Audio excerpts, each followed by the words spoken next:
3:17 a.m. JFK Airport, December 11th, 1978.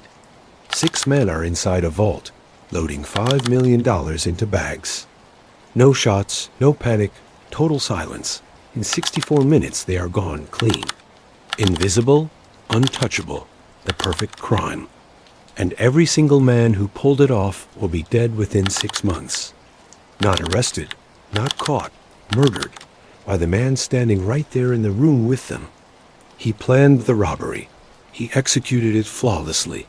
And then, before the money was even counted, he had already decided that the only real loose end was the people who knew about it. His name was Jimmy Burke. There is one man who survived. He didn't fight his way out. He didn't outrun anyone. He sat down across from a federal agent and betrayed every person he had ever known. After 30 years of absolute silence, then he went on television and laughed about it. His name was Henry Hill. And tonight, you are going to find out exactly what happened inside that world. The heist, the murders, the betrayal, and the one man who walked away from all of it while everyone around him disappeared. Stay with me. This one goes all the way. Welcome back. Or if this is your first time here, you found the right place at exactly the right time. Settle in, get comfortable. Before we dive into the full story, drop a comment right now. Tell me where in the world you are watching from and what time it is there. I read every single one. That connection is what this channel is built on. If you are already subscribed, thank you. If you are not, now is the moment. Hit that button and turn the bell on so you do not miss what comes next. We put everything we have into these videos, and there are more like this one waiting. Give this video a like if you are already in. It costs you nothing, and it helps more people find their way to stories that deserve to be told properly. Lights low, volume up, let's go back to Brooklyn. To understand Henry Hill, you have to understand the world he was born into. Not just as a biographical fact, as a living, breathing atmosphere, as a set of rules and textures and smells and sounds that shaped everything he would ever want, everything he would ever do, and ultimately everything he would become. The world Henry Hill was born into was post-war New York City. And post-war New York, particularly the neighborhoods of Brooklyn and Queens that concern us here, was a place of extraordinary, complicated vitality. It was a city reinventing itself. The soldiers had come home. The factories were humming. The highways were being built. New housing developments were spreading across the outer boroughs like cells dividing. And alongside all of that official, sanctioned American prosperity, the ranch houses and the new cars and the television sets in the living rooms, there was another economy, an older one that operated entirely outside the reach of the law, and in many of these neighborhoods, entirely within the approval of the community. The neighborhoods we are talking about: Brownsville, East New York, Howard Beach, Ozone Park, Canarsie, were immigrant neighborhoods. Italian families, Irish families, Jewish families, people who had come to America in the early decades of the 20th century with nothing, people who had survived the Depression by whatever means necessary, people for whom the official economy, the banks, the corporations, the legal system had never been particularly generous or particularly fair. In these neighborhoods, the mob was not some shadowy underworld. It was, in many respects, the neighborhood itself. The men in the shiny suits were the ones who loaned money when the bank said no. They were the ones who settled disputes without involving the police, who nobody wanted in the neighborhood anyway. They were the ones who gave jobs to kids who had no other prospects. They were the ones who showed up at funerals, who sent flowers, who bought rounds at the bar, who commanded enormous and genuine respect from people who lived and worked beside them every day. They were, by any reasonable measure, the power structure. They were also murderers and extortionists and loan sharks, but in these neighborhoods, in this era, that distinction was not always the first thing people reached for when they assessed a man. What people reached for first was, does this man have power? Does he command respect? Does he provide for his family and for the people around him? If the answers were yes, yes, and yes, the other details could wait. New York in the 1950s and early 1960s was organized crime's golden age. The five families, the Gambino, Genovese, Lucchese, Bonanno, and Colombo families, had emerged from the chaos of the Prohibition era and the gang wars of the 1930s as a stable, sophisticated criminal organization. They had divided the city's rackets with something approaching diplomacy. They had established protocols and hierarchies and a governing body, the Commission, that arbitrated disputes and maintained a rough kind of order. At the top of each family sat the boss, below him, the underboss, below him, the consigliere, the advisor, then the capos, each of whom commanded a crew of soldiers and associates. It was, in its organizational logic, not entirely unlike a corporation, except that the disciplinary procedures were somewhat more final. The Lucchese family, the family that would claim Henry Hill, in the way that these organizations claim young men, was headed during most of the years that concern us by Anthony Tony Ducks Corallo. He earned his nickname by his seemingly supernatural ability to duck criminal charges.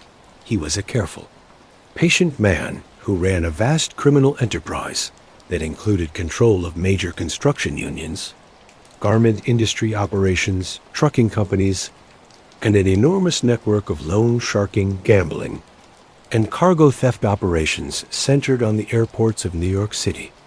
Below Tony Ducks, in the hierarchy that mattered for our story, sat a man named Paul Vario, but we will get to Paul Vario. First, we need to talk about the neighborhood, because the neighborhood was everything. In Brownsville, Brooklyn, in the 1950s, the streets were alive in a way that is hard to fully convey to anyone who did not experience it. These were dense, vertical, intensely social places. Everybody knew everybody. The butcher knew your grandmother. The priest had baptized your cousin. The cop on the corner had grown up 3 blocks from your father. And the wise guys, the men associated with organized crime, the men who ran the numbers games and controlled the union locals and operated the social clubs where the real business of the neighborhood got transacted. Those men were as known and as visible as anyone else. More so, in many ways, they dressed better. They drove better cars. They moved with a kind of authority that money and violence together produce, and that nothing else quite replicates. For a certain kind of boy, a boy who was restless, who was smart in a sideways kind of way, who chafed against the confined ambitions his circumstances offered, watching those men was like being shown a door that you had not known existed. Henry Hill was exactly that kind of boy. The Italian-American community in mid-century Brooklyn was a world still in transition. The grandparents had come over in the great waves of immigration that ran from the off 1880s through the 1920s. They had arrived with nothing, less than nothing, in many cases, carrying the poverty of the Italian Mezzogiorno on their backs and in their bones. The south of Italy, from which most of them came, Sicily, Calabria, Campania, Naples, had been for centuries a place of extreme poverty, of exploitation by outside powers, of a deep and understandable distrust of official authority. That distrust came with them to America. The padrones who met them at the docks were often exploitative. The tenements they were channeled into were overcrowded and unhealthy. The jobs they were given were the worst available, the digging, the hauling, the most physically punishing and least compensated labor the industrial economy had to offer. The signs that sometimes read "No Italians" were not everywhere, but they were enough. And the response that emerged from this experience, the turning inward, the reliance on family and community and informal networks, rather than on official institutions that had proven themselves unreliable. This was a comprehensible, rational response to an unjust situation. The community that provided was the community you were loyal to. The man who helped was the man you respected. The institution that protected was the institution that earned your allegiance. In this context, the rise of organized crime in Italian-American communities was not simply the result of moral failure. It was the product of a specific social, economic, and historical context.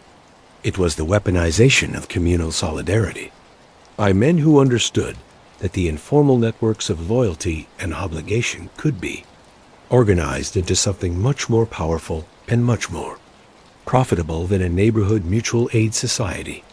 The five families of New York did not emerge from nowhere.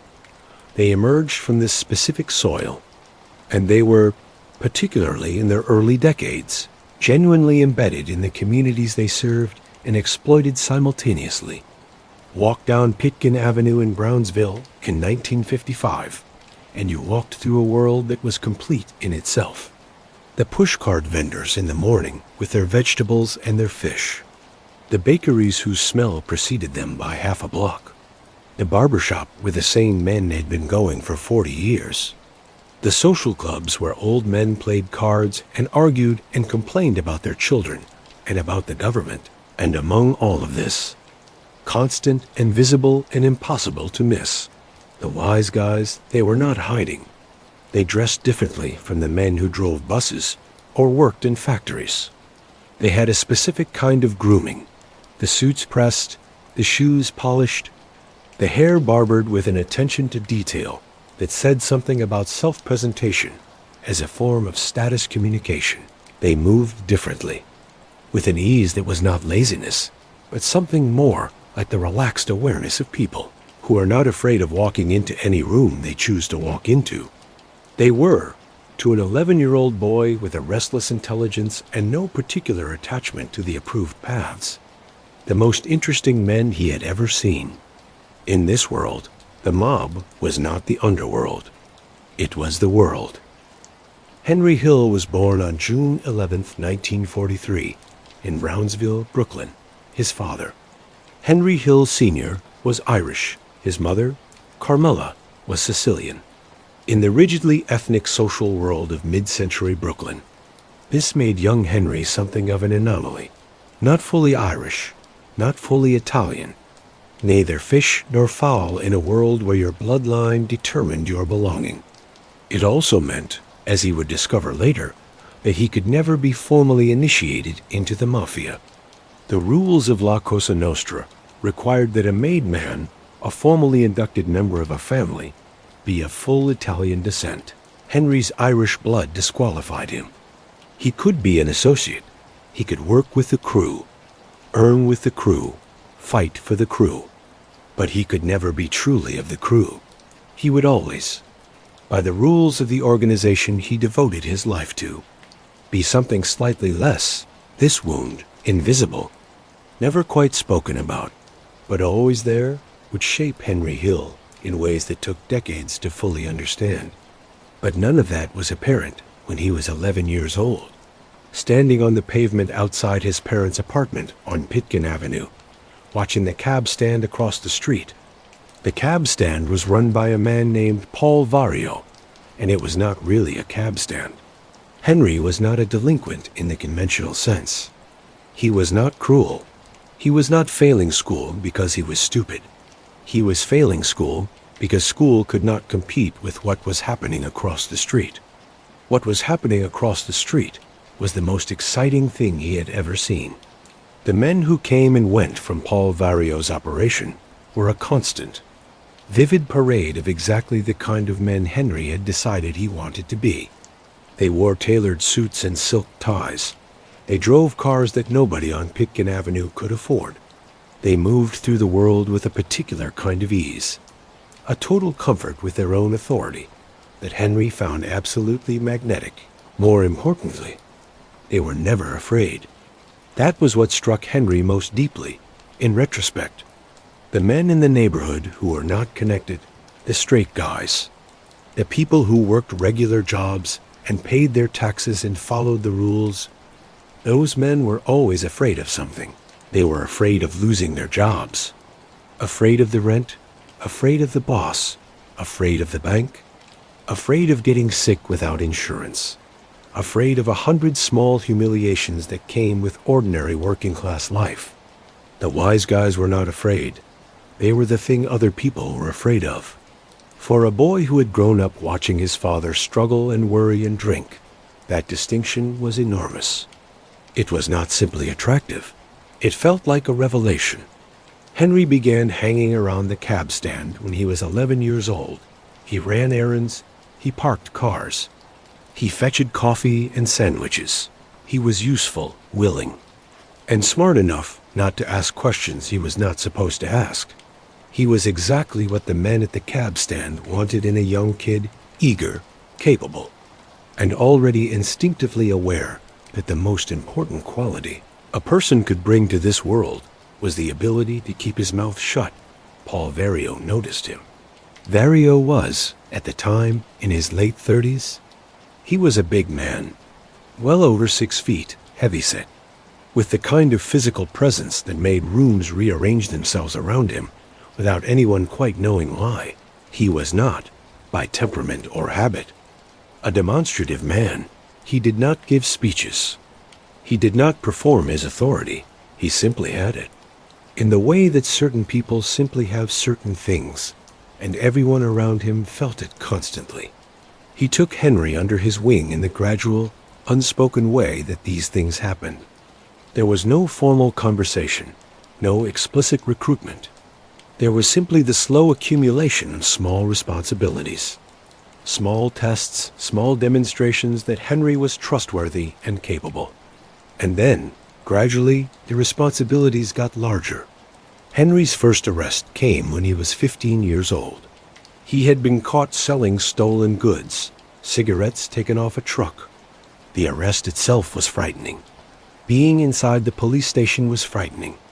But what happened afterward was more important than anything the police did. The men from the cab stand showed up. They brought a lawyer, a good one. The kind of lawyer that 15-year-old boys from Brownsville do not normally have access to. The charges were managed. The case went away. And the message was delivered clearly and without words. We take care of our own. Henry later described this moment as the one that locked everything in. It was not just that the charges went away.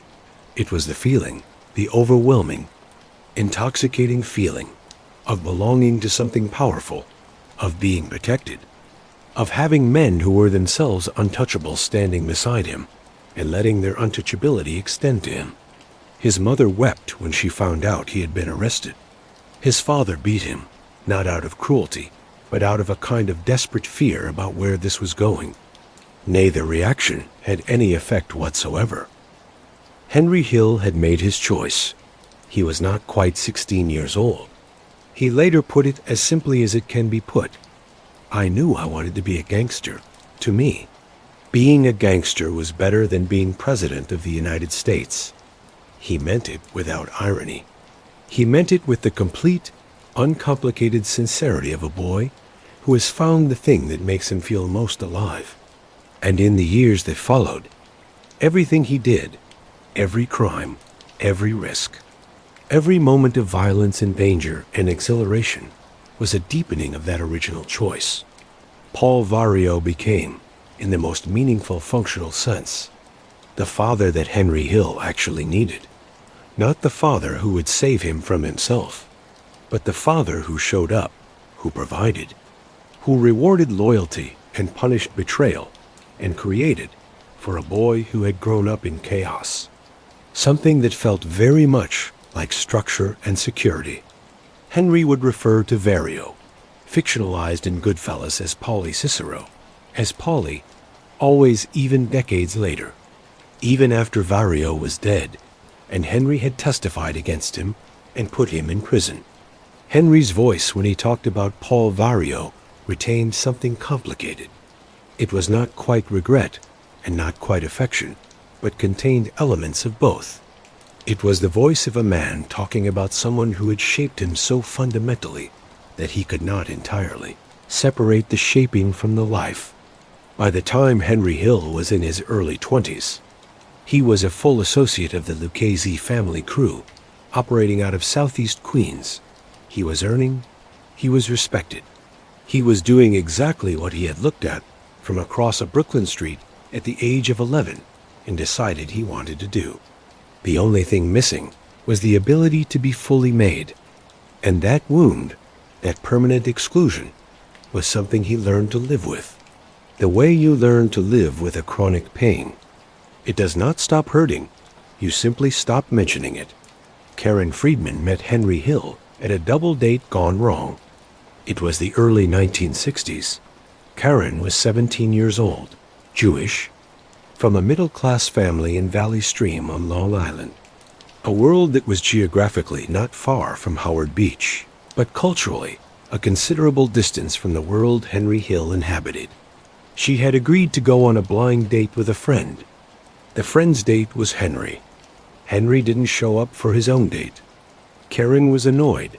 She asked around. She found out who this Henry Hill was.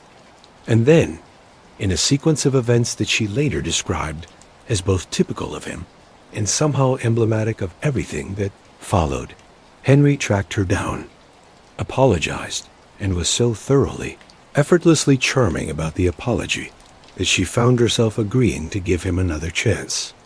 This was how it always worked with Henry.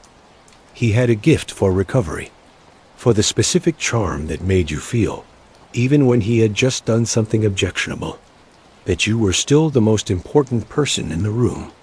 Karen's family did not understand Henry. Her parents were Jewish professionals. Her father was in business. Her mother managed the household with the specific organized efficiency of women who have decided that if anything is going to get done properly, they will have to do it themselves. They had hoped for Karen, for someone whose trajectory was more legible. A doctor, perhaps a lawyer. Instead, there was Henry Hill, who wore good clothes and drove a nice car and clearly had money, but could not, when pressed, explain very clearly where any of it came from.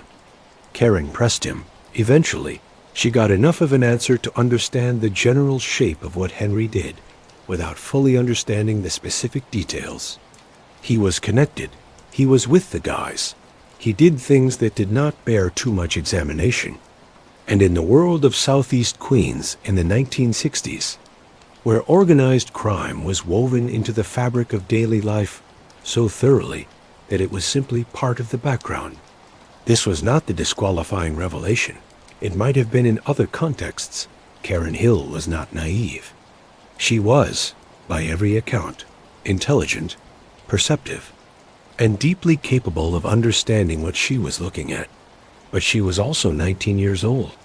And Henry Hill was exciting in a way that the alternatives on offer were not.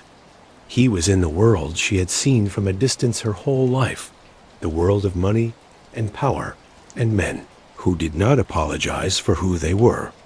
She fell in love with him, fully, completely, in the way that young people fall in love when they have not yet accumulated enough experience to know what the costs of particular kinds of love are going to be. They married in 1965. Karen converted to Catholicism, which was a condition Henry's family had apparently communicated as important, though Henry himself was not, by any observable measure, a particularly devout man. The wedding was typical of the world they were entering, large, expensive, presided over by men in good suits, who gave extravagant gifts and expected to be treated with appropriate deference in return. The early years of the marriage were, by Karen's account, genuinely good. They were exciting years. Henry was making money. He was connected, respected, moving comfortably through a world that provided well for those it favored. They lived well. They ate well. They went to restaurants where the modernity moved tables to accommodate them, where the best wines appeared without being ordered, where Henry knew everyone and everyone knew Henry. It was exactly the world Henry had chosen, and Karen, who had married into it without fully choosing it herself, found that it had a seductive gravity all its own. She also found that it had shadows she had not anticipated. The first time Henry was arrested, it was not the last, and not the most serious.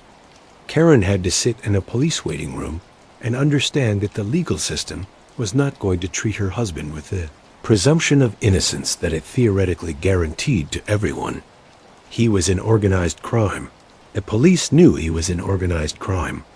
And the specific mechanics of the arrest and the processing reflected the hostility of an institution that had made up its mind about Henry Hill before he walked through the door. She managed it. She learned the protocols. She learned who to call and who to wait for, and how to conduct herself in ways that minimized damage. She learned the specific etiquette of the mob wife, which is an elaborate performance of normalcy conducted in front of people who know perfectly well that nothing is normal. She learned about the other women. Henry was not faithful. He was not faithful in the casual, unconsidered way that men of a certain time and culture and world took for granted. He had a girlfriend, Janice Rossi, who appears in Goodfellas for years. He was open about this in ways that Karen found, by turns, infuriating and humiliating, and eventually simply part of the landscape she had to navigate. She stayed. There are different ways to understand why she stayed. There was the money, and the life, and the children, 2 of them, Greg and Gina, who needed their father. There was the specific calculation of a woman who understood that leaving Henry Hill was not simply a matter of saying she was leaving, that there were men in his world who would not look kindly on a woman who left and might not be controllable and might, in the worst version of events, decide she was a problem that needed managing. And there was, underneath all of this, the complicated truth that she loved him, not simply, not without bitterness, not in a way that was unmarked by everything he had put her through, but genuinely. She had married him when she was a teenager, and she had built her adult life around him and the love, even when she was furious at him, and even when she was frightened, did not simply go away.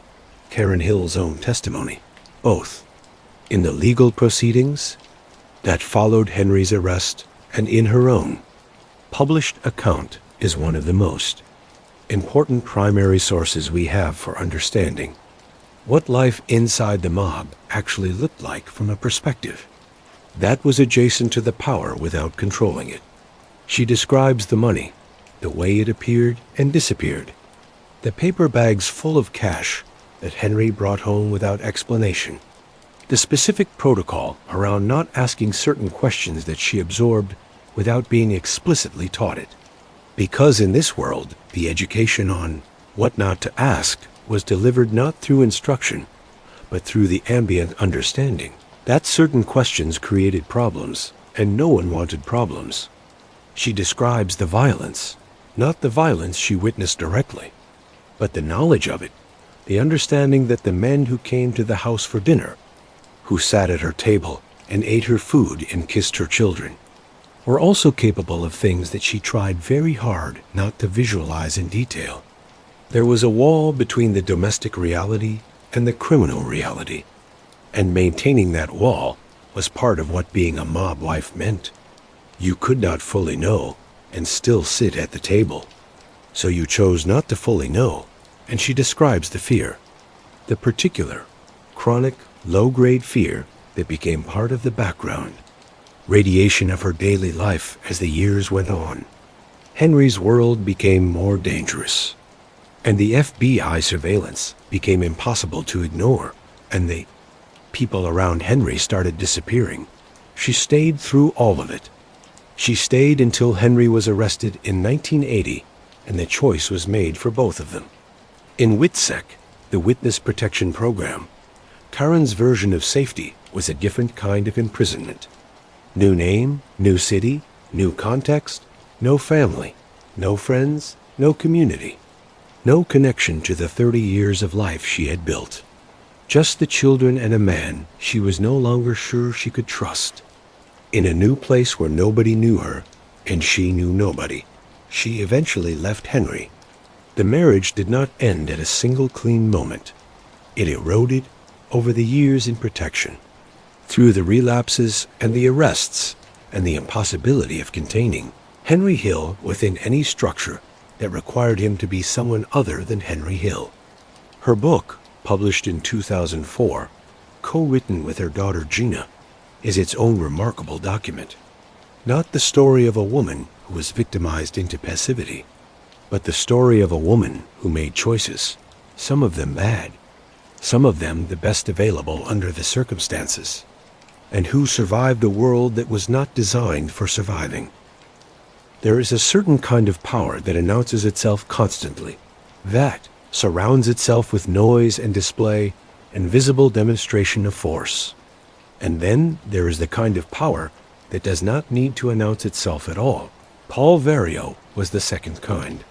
He was born in 1914 in Brooklyn, the son of Sicilian immigrants, and he came to organized crime along the traditional path of the era, through the streets, through small crimes, through the gradual demonstration of reliability and ruthlessness that the Lucchese family looked for in the men it elevated. By the time he was in his 40s, he was a capo, a captain in the Lucchese family, commanding a crew that operated primarily out of Southeast Queens and controlled a substantial portion of the cargo theft and hijacking operations centered on JFK Airport. His criminal organization at its peak was a sprawling, sophisticated enterprise. He had interests in construction, the rigging of contracts, the control of labor unions. He had gambling operations. He had an enormous loan sharking business that extended through Queens and parts of Brooklyn. He had politicians on his payroll and law enforcement officials who were paid to look the other way. He had a network of fronts, restaurants, parking lots, private social clubs that served to launder money and provide legitimate-seeming employment for men who were not, in any meaningful sense, engaged in legitimate employment. His social club, the back room of a diner on Lefferts Boulevard in Richmond Hill, Queens, served as the informal headquarters for his crew. Men came and went throughout the day. Money changed hands. Problems were discussed and solved. The particular kind of business that does not appear in any ledger got transacted quietly, without ceremony, and with a minimum of the dramatic theater that films about the Mafia tend to emphasize. Vario was not a dramatic man. He was not prone to speeches or displays of temper. He did not surround himself with fanfare. He sat, he listened, he said relatively little, and when he did speak, the people around him stopped everything they were doing to make sure they heard every word. He operated by a rigid code, not the romanticized code of honor that movies project onto these men, but a practical code of rules designed to keep the enterprise running and keep the people involved in it out of prison. No drugs. This was a rule that Vario enforced with genuine conviction. He understood correctly that the federal penalties for drug trafficking were of a different order of magnitude than almost anything else the crew engaged in, and that the combination of those penalties and the FBI's escalating focus on narcotics, conspiracies made the drug business a category of unacceptable risk. No dealing, no using, no exceptions. This rule would eventually become the fault line on which his relationship with Henry Hill cracked apart and fell into the void. His relationship with Henry was genuinely complex. It had a paternal quality. Vario took Henry in when Henry was young and hungry for exactly the kind of father figure Vario represented, and their bond over the decades had the quality of a relationship between a father who was proud of a son but not entirely blind to his flaws, and a son who loves a father but has never stopped needing more from him than the father can give. Vario trusted Henry with significant responsibilities. Henry ran errands, collected debts, managed gambling operations, and served as a point of contact for other members of the crew who needed things handled discreetly. He was, by any measure, a valued and effective associate. But Vario also watched Henry with the particular vigilance of a man who had seen, too, many talented people destroy themselves with excess. He watched Henry's appetites for money, for status, for excitement, for admiration, with the careful attention of someone who recognizes that these qualities, which make a person effective in this world, can also, if they are not controlled, destroy everything they have built. The FBI spent years trying to understand Paul Vario and bring him to justice. They watched him. They surveilled his club. They wired cars and restaurants and meeting places. They cultivated informants with limited success. Because the people who knew Paul Vario best were also the people who understood most clearly what happened to people who talked about Paul Vario. For years, he was essentially untouchable. The informants the FBI managed to develop were too peripheral to the operation to give them what they needed. The politicians and law enforcement officials on Vario's payroll made it harder than it should have been for the Bureau to get reliable information from official channels. And Vario himself was careful to a degree that frustrated investigators. He did not discuss serious business on the telephone. He did not meet with his crew in places that were likely to be monitored. He moved with the caution of a man who had been in this business long enough to understand that the spaces between what you say and what you do are where the government builds its cases. He was, in the assessment of the FBI agents who spent years pursuing him, one of the most disciplined and difficult organized crime figures they had encountered in the New York theater. He was finally brought down, but not in the way anyone expected, and not for the crimes that defined his career. He was brought down by Henry Hill, the man he had treated like a son. But that is a story for later. For now, let's leave Paul Vario in his back room on Lefferts Boulevard, sitting at the table where so many thousands of hours of criminal enterprise had been quietly conducted, drinking his coffee, saying very little, thinking about everything. And let's talk about the most dangerous man any of them knew. James Burke was born on July 5, 1931. His mother gave him up almost immediately. The specifics of his early childhood are sparse and grim. He passed through a series of foster homes and Catholic orphanages in New York City, institutions that, in that era, were frequently harsh environments, places where the vocabulary of care was heavily inflected with the language of punishment, and where a small, angry, unparented child had few resources with which to navigate the fundamental cruelty of his situation. He was 13 years old when he was first arrested. That arrest, for check forgery, was the opening line of a criminal record that would run for the rest of his life without interruption. By the time Jimmy Burke was an adult, he had been arrested more times than he or anyone else could easily count. He had done time. He had fought his way through institutions, through the streets, through every adversity that a chaotic and violent early life had positioned him to encounter. And what he had emerged as on the other side of all of that was something that the people who knew him struggled to describe with ordinary language. He was charming. That was the first thing everybody said. Genuinely, naturally, disarmingly charming. He had an Irish face, broad, open, expressive, and a gift for making the person in front of him feel seen and valued. He remembered names. He asked about families. He was, in social situations, the kind of man people gravitated toward because he radiated a kind of warmth and ease that felt genuine. It was genuine. That was the terrifying part. The warmth was real, and so was everything underneath it. Jimmy Burke could charm you completely, make you feel like you were his closest friend in the world, and then have you killed without losing a night's sleep. Not because he was a sociopath in the clinical sense. He was not incapable of human connection. He was, apparently, capable of genuine loyalty and affection toward people he trusted. But he was equally capable of a cold, dispassionate violence that he could switch on, off with a facility that left the people around him permanently uncertain about where they stood. This was his superpower, and it was a superpower forged entirely in the brutal crucible of an abandoned childhood. When you are a child that nobody comes for, When you learn, in the bones, at the cellular level, that the people who are supposed to care for you will leave, you develop a very particular relationship to trust. You extend it provisionally, strategically, always with one part of your attention on the exit. You are never fully inside a relationship. You are always in some corner of yourself, already planning for the moment when it ends.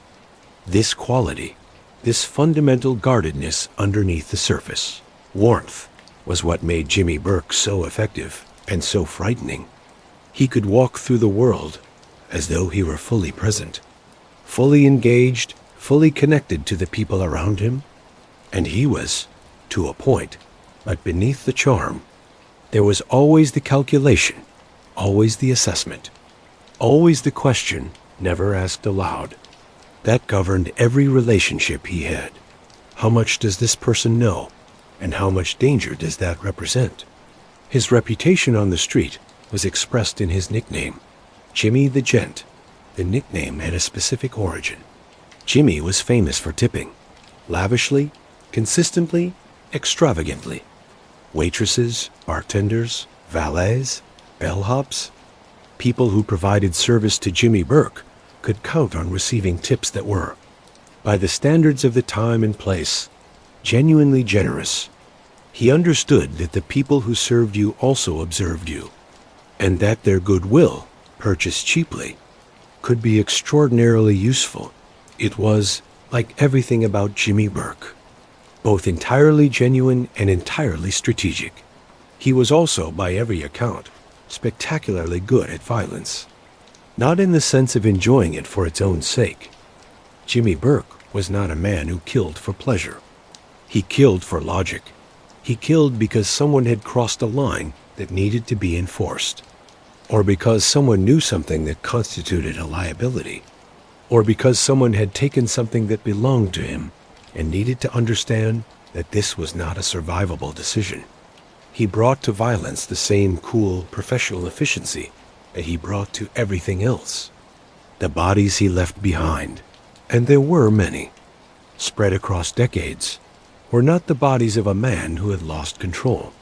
They were the bodies of a man who was always relentlessly in control. His connection to Henry Hill was deep and formative. Henry was 12 years younger than Jimmy, and their relationship had the quality of a brotherhood, unequal, intense, mutually sustaining in ways that neither of them could have fully articulated. Jimmy was the older brother Henry had never had, the one who had been through everything, who had no illusions, who could walk into any room and command it. Henry admired Jimmy with the uncritical intensity of a younger sibling who cannot yet see what the older one costs. Jimmy, for his part, genuinely liked Henry. Henry was smart, capable, charismatic in his own right. And crucially, Henry was loyal. In a world where loyalty was the only currency that really mattered, Henry Hill was, for most of his working life, genuinely loyal. He kept secrets. He did what he was told. He did not ask for more than he was given. Until he did. But before that, before the drugs and the paranoia and the helicopters circling overhead and the surveillance and the desperate phone call from a federal building, there were years of Jimmy Burke, doing what Jimmy Burke did better than anyone else in New York, stealing from JFK Airport. This was Jimmy's particular genius, his specific, refined, decade-long expertise. He had been running cargo theft operations at JFK since the early 1960s. He understood the airport the way a craftsman understands his materials, its rhythms, its vulnerabilities, its points of maximum access. He had relationships inside the cargo operations, inside the union locals that represented the airport workers, inside the law enforcement apparatus that was supposed to be watching all of it. He had been stealing from JFK for 15 years before Lufthansa. Each score was practice. Each score was knowledge. Each score was a deeper understanding of how the airport worked and how the next score could be bigger. By 1978, Jimmy Burke was 47 years old. He had been in organized crime for 3 decades. He had spent considerable time in federal prison and emerged unchanged. He had killed, by most reasonable estimates, dozens of men over the course of his career. He had stolen millions of dollars worth of goods and cash, and now, sitting in a Queens diner in the fall of 1978, someone had just told him about a vault at the Lufthansa cargo terminal at JFK. A vault containing, on any given week, between $5 and $8 million. Jimmy Burke set down his coffee, and he began to think. Every robbery before this was practice. Jimmy Burke had been building toward one score his entire life, and now he had found it. There are people who have written about Jimmy Burke as a straightforward sociopath, a man without empathy, without genuine human connection, capable of charm as a tool and nothing else. This is a simpler and less disturbing story than what the evidence actually supports. The evidence supports something more complicated. Jimmy Burke was, by all accounts from people who knew him and trusted him, genuinely capable of loyalty and of something that functioned like love. His relationship with his children, he had several, was described by people who observed it as genuinely warm. He remembered things about people that mattered to them. When he decided you were his, when you had earned his trust and been placed inside the circle that Jimmy considered his own. The commitment was real, but the circle was small, and the space outside, it was cold in ways that have no bottom. The childhood that produced Jimmy Burke was one of the most comprehensively brutal environments that New York City in the 1930s and 1940s could generate. His mother surrendered him almost immediately after birth. The records of his early years, orphanages, foster homes, the specific Catholic institutions that housed abandoned children in that era are fragmentary, but the picture they suggest is not kind. These were not, as they are sometimes romantically imagined, places of austere but genuine care. They were institutional environments for whom volume was the primary operating reality. Too many children, too little money, too few adults, and a pedagogical philosophy that put a high premium on obedience and a very low premium on individual attention. For a child like Jimmy, intelligent, willful, already developing the specific hardness that abandonment produces in children who have no adults to rely on, this environment was simultaneously a school and a wound. He learned, quickly and thoroughly, that institutions existed to manage you, not to care for you. He learned that authority was a performance, not a reality. He learned that the only thing you could really count on was yourself, and that the only protection available was the protection you built yourself. He built it through violence. Initially, he was physically strong and fast to anger and willing to take punishment in order to deliver it, which is the specific combination of qualities that produces a reputation in institutional environments. He became someone other children were careful around. He became someone adults could not fully control. He became, by the time he was a teenager, a person whose primary social identity was the threat he represented. This was not, from the outside, an appealing life, but from the inside, from the perspective of a boy who had started with nothing and was building the only kind of power available to him. It was the beginning of something, a structure, an identity, a way of being in the world that the world could not easily take from him. The way the world had taken everything else. His first arrest at 13 was not, as it might have been for another child, a crisis. It was a confirmation. It confirmed the worldview he had already developed, that the law was something that happened to people who did not have enough power to prevent it, and that the appropriate response was not contrition or reform, but the patient accumulation of enough power to make the law irrelevant. Jimmy met Henry through Paul Vario's network in the early 1960s. The meeting produced the kind of immediate recognition that happens between people whose energies complement each other in specific ways. Henry needed a mentor, an exemplar, someone who had navigated the world he was trying to enter and could show him how to move through it.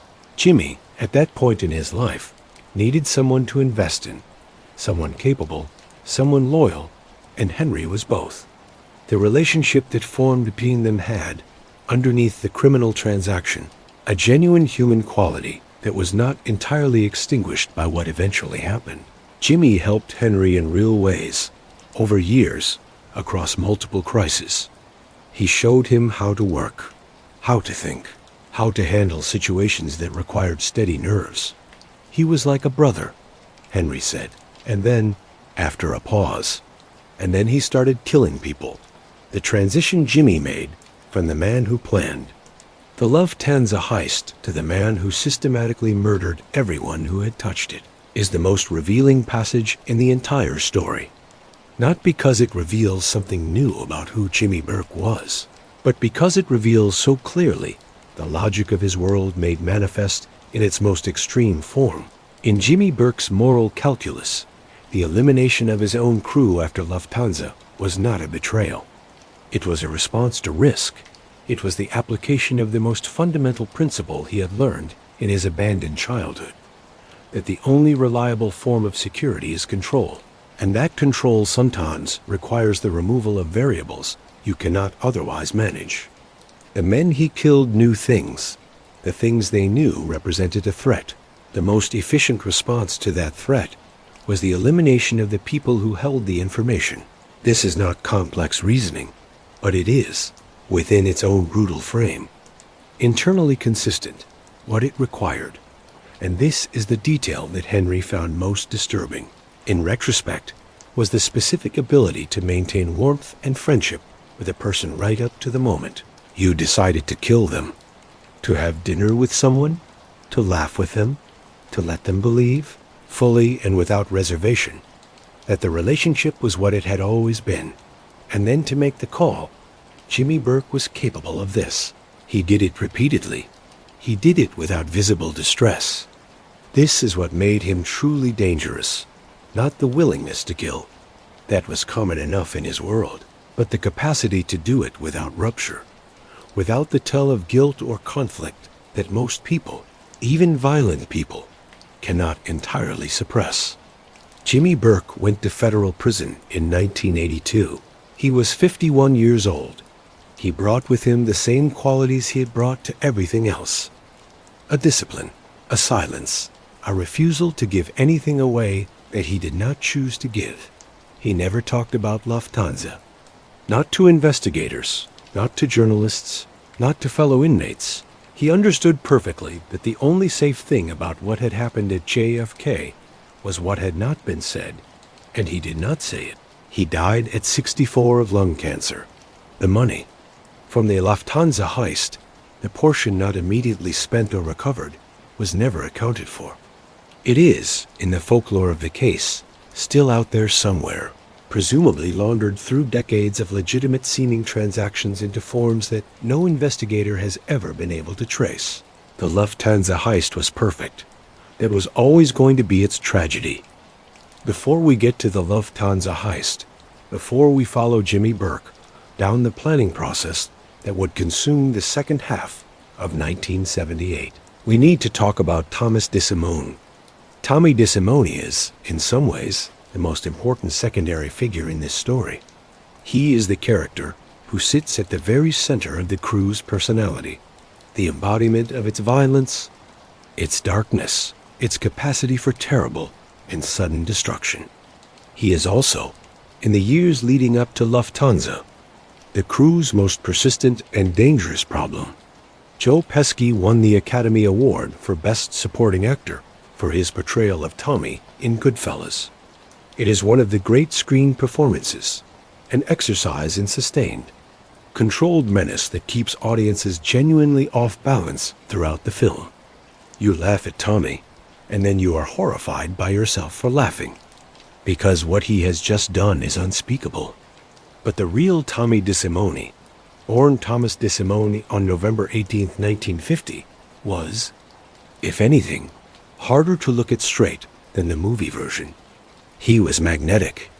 The way certain people are magnetic, who have no internal governor between impulse and action.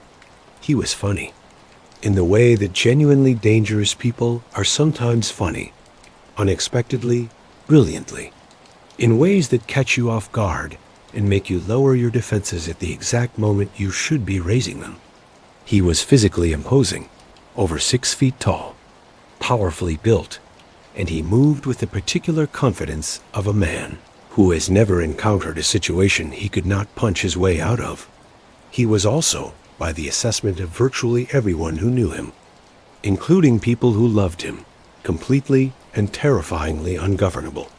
The two incidents that define Tommy DeSimone's place in the Goodfellas story, the killing of Billy Batts and the shooting of Spider, are not invented for dramatic effect. They are, in their essential elements, real. Billy Batts, real name William Benfina, was a made man in the Gambino family. Being made meant, in the logic of this world, that you were protected. You could not be killed without the explicit permission of the commission.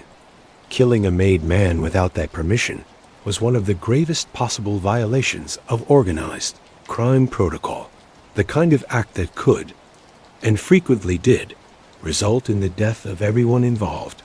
The events of the night in question, June 11th, 1970, which happened to also be Henry Hill's 27th birthday, have been reconstructed from testimony, interviews, and investigation.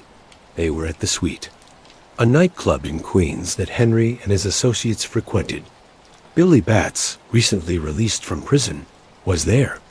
He made the mistake of taunting Tommy about Tommy's past as a shoeshine boy, a reminder of a lower status time in Tommy's life that Tommy had apparently never forgiven and could not. On that night, ignore, the taunting escalated. People tried to intervene. Batts told Tommy to go get his shine box. Tommy smiled. Henry later said that the smile was the worst part. What happened next happened quickly. Batts was beaten brutally, comprehensively, right there in the club. Then he was loaded into the trunk of a car, still alive, and driven out to a location in Long Island. Henry and Jimmy were both present. Batts was killed. He was buried. The problem was that Billy Batts was a made man. His disappearance would be noticed. Questions would be asked, and in the months that followed, those questions were asked, quietly, carefully, through the channels that organized crime uses when it suspects something has gone wrong within its own ranks. The Gambino family wanted to know what had happened to Billy Batts. Vario's crew told them nothing. Eventually, the body was moved, dug up, and relocated. A gruesome and panicked night's work that Henry described in detail to investigators years later. The situation was managed, but it cost an enormous amount of political capital and created tensions that would never fully resolve. And then there was Spider. Spider was a young man, a kid, really, who worked for the crew doing small jobs. His real name was Michael Junko. He was 19 years old. He did not deserve what happened to him, and nothing about what happened to him can be explained except by the particular, terrifying unpredictability of Tommy DeSimone.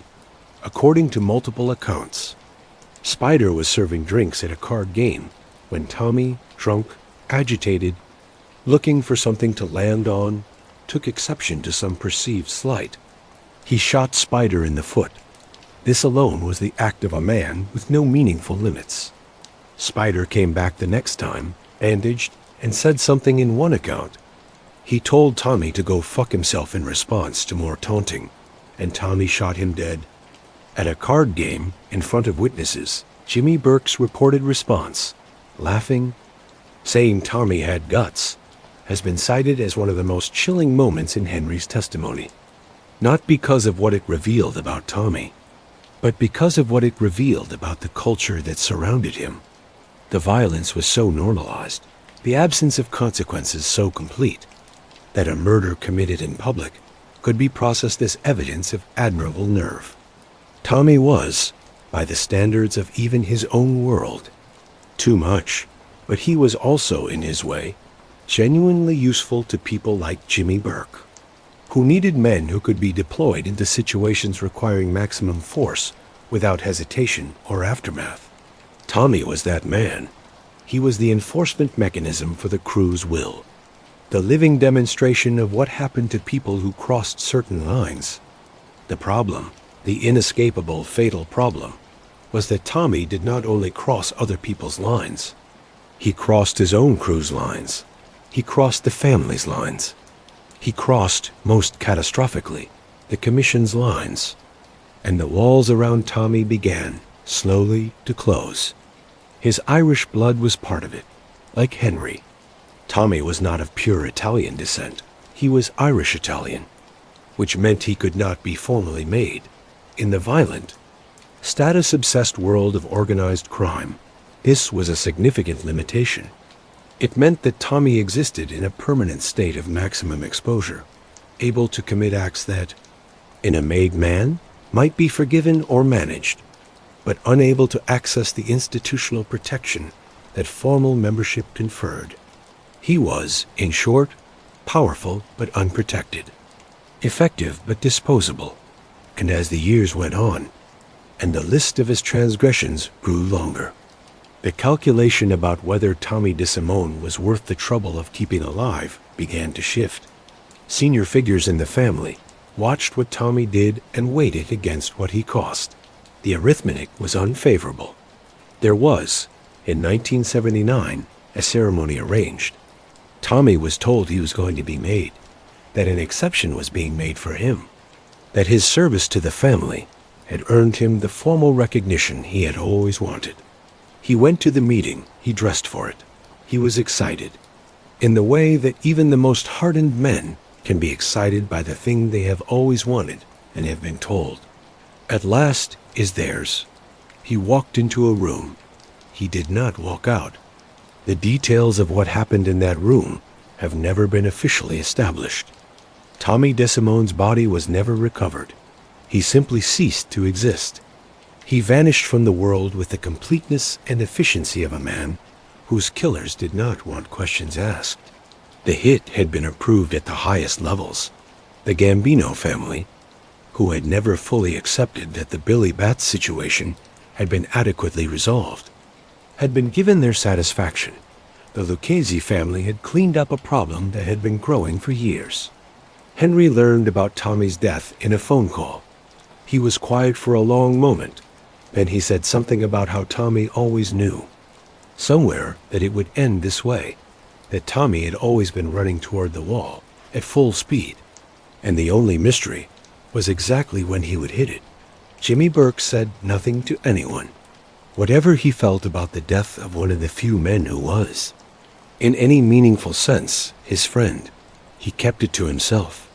That was always Jimmy's way. To understand the Lufthansa heist, you first have to understand what JFK Airport meant to Jimmy Burke and Paul, Vario's crew in the 15 years before it happened. JFK officially renamed John F. Kennedy International Airport in 1963, having previously been known as Idlewild was. Throughout the 1960s and 1970s, one of the busiest cargo airports in the world, billions of dollars worth of goods passed through its terminals and warehouses every year. Electronics, furs, pharmaceuticals, currency, jewelry, everything that flew between the United States and Europe and beyond passed through those cargo bays at some point. It was also, by the late 1960s, comprehensively infiltrated by organized crime. This had not happened quickly or by accident. It had been built steadily over years, through the patient work of cultivating relationships with the unions that represented airport workers, the teamsters, the cargo handlers, the baggage workers. These were people who knew everything about how the airport worked. They knew when valuable shipments were coming through. They knew which loading docks were least supervised. They knew which security guards would look the other way for a consideration, and which ones would need a different kind of persuasion. Jimmy Burke had been developing these relationships since the early 1960s. He was, in this respect, a genuine pioneer. not in the sense of doing something that had never been done, but in the sense of doing it with a sophistication and thoroughness that nobody had previously approached. He did not simply steal from the airport. He built a system. He invested time and money in the cultivation of inside sources. He paid people well. He remembered people's names and their families' names. He made people feel, honestly, that working with Jimmy Burke was the best decision they had ever made. And for many of them, for a decade and a half, it was. The scale of what the Burke Vario operation extracted from JFK during those years is staggering. Estimates vary.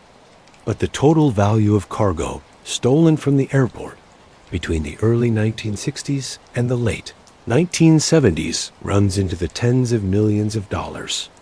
Furs that vanished from climate-controlled warehouses. Electronics that disappeared from loading docks. Cash shipments that somehow never arrived at their destination. The culture of complicity that surrounded this enterprise was remarkable. Airport officials who suspected what was happening and chose not to investigate too aggressively. Local police whose relationship to the cargo theft operations was, at minimum, ambiguous. Federal agents whose investigations somehow never produced charges against the people who were obviously responsible. Some of this was corruption. Direct, cash-on-the-barrel-head corruption. People being paid to not see things. People being paid to lose paperwork. People being paid to make sure that investigations hit dead ends. Some of it was simply the organizational inertia of bureaucracies that have more priorities than resources. The FBI in the 1960s and 1970s was focused on domestic radicalism, on international espionage, on a dozen other things that consumed attention and money. Airport cargo theft, while financially significant, did not always rise to the level of urgent federal priority, and some of it was fear. The men who could have talked, the airport workers who watched the thefts happen and said nothing. They were not silent because they were loyal to Jimmy Burke. They were silent because they understood what happened to people who were not silent.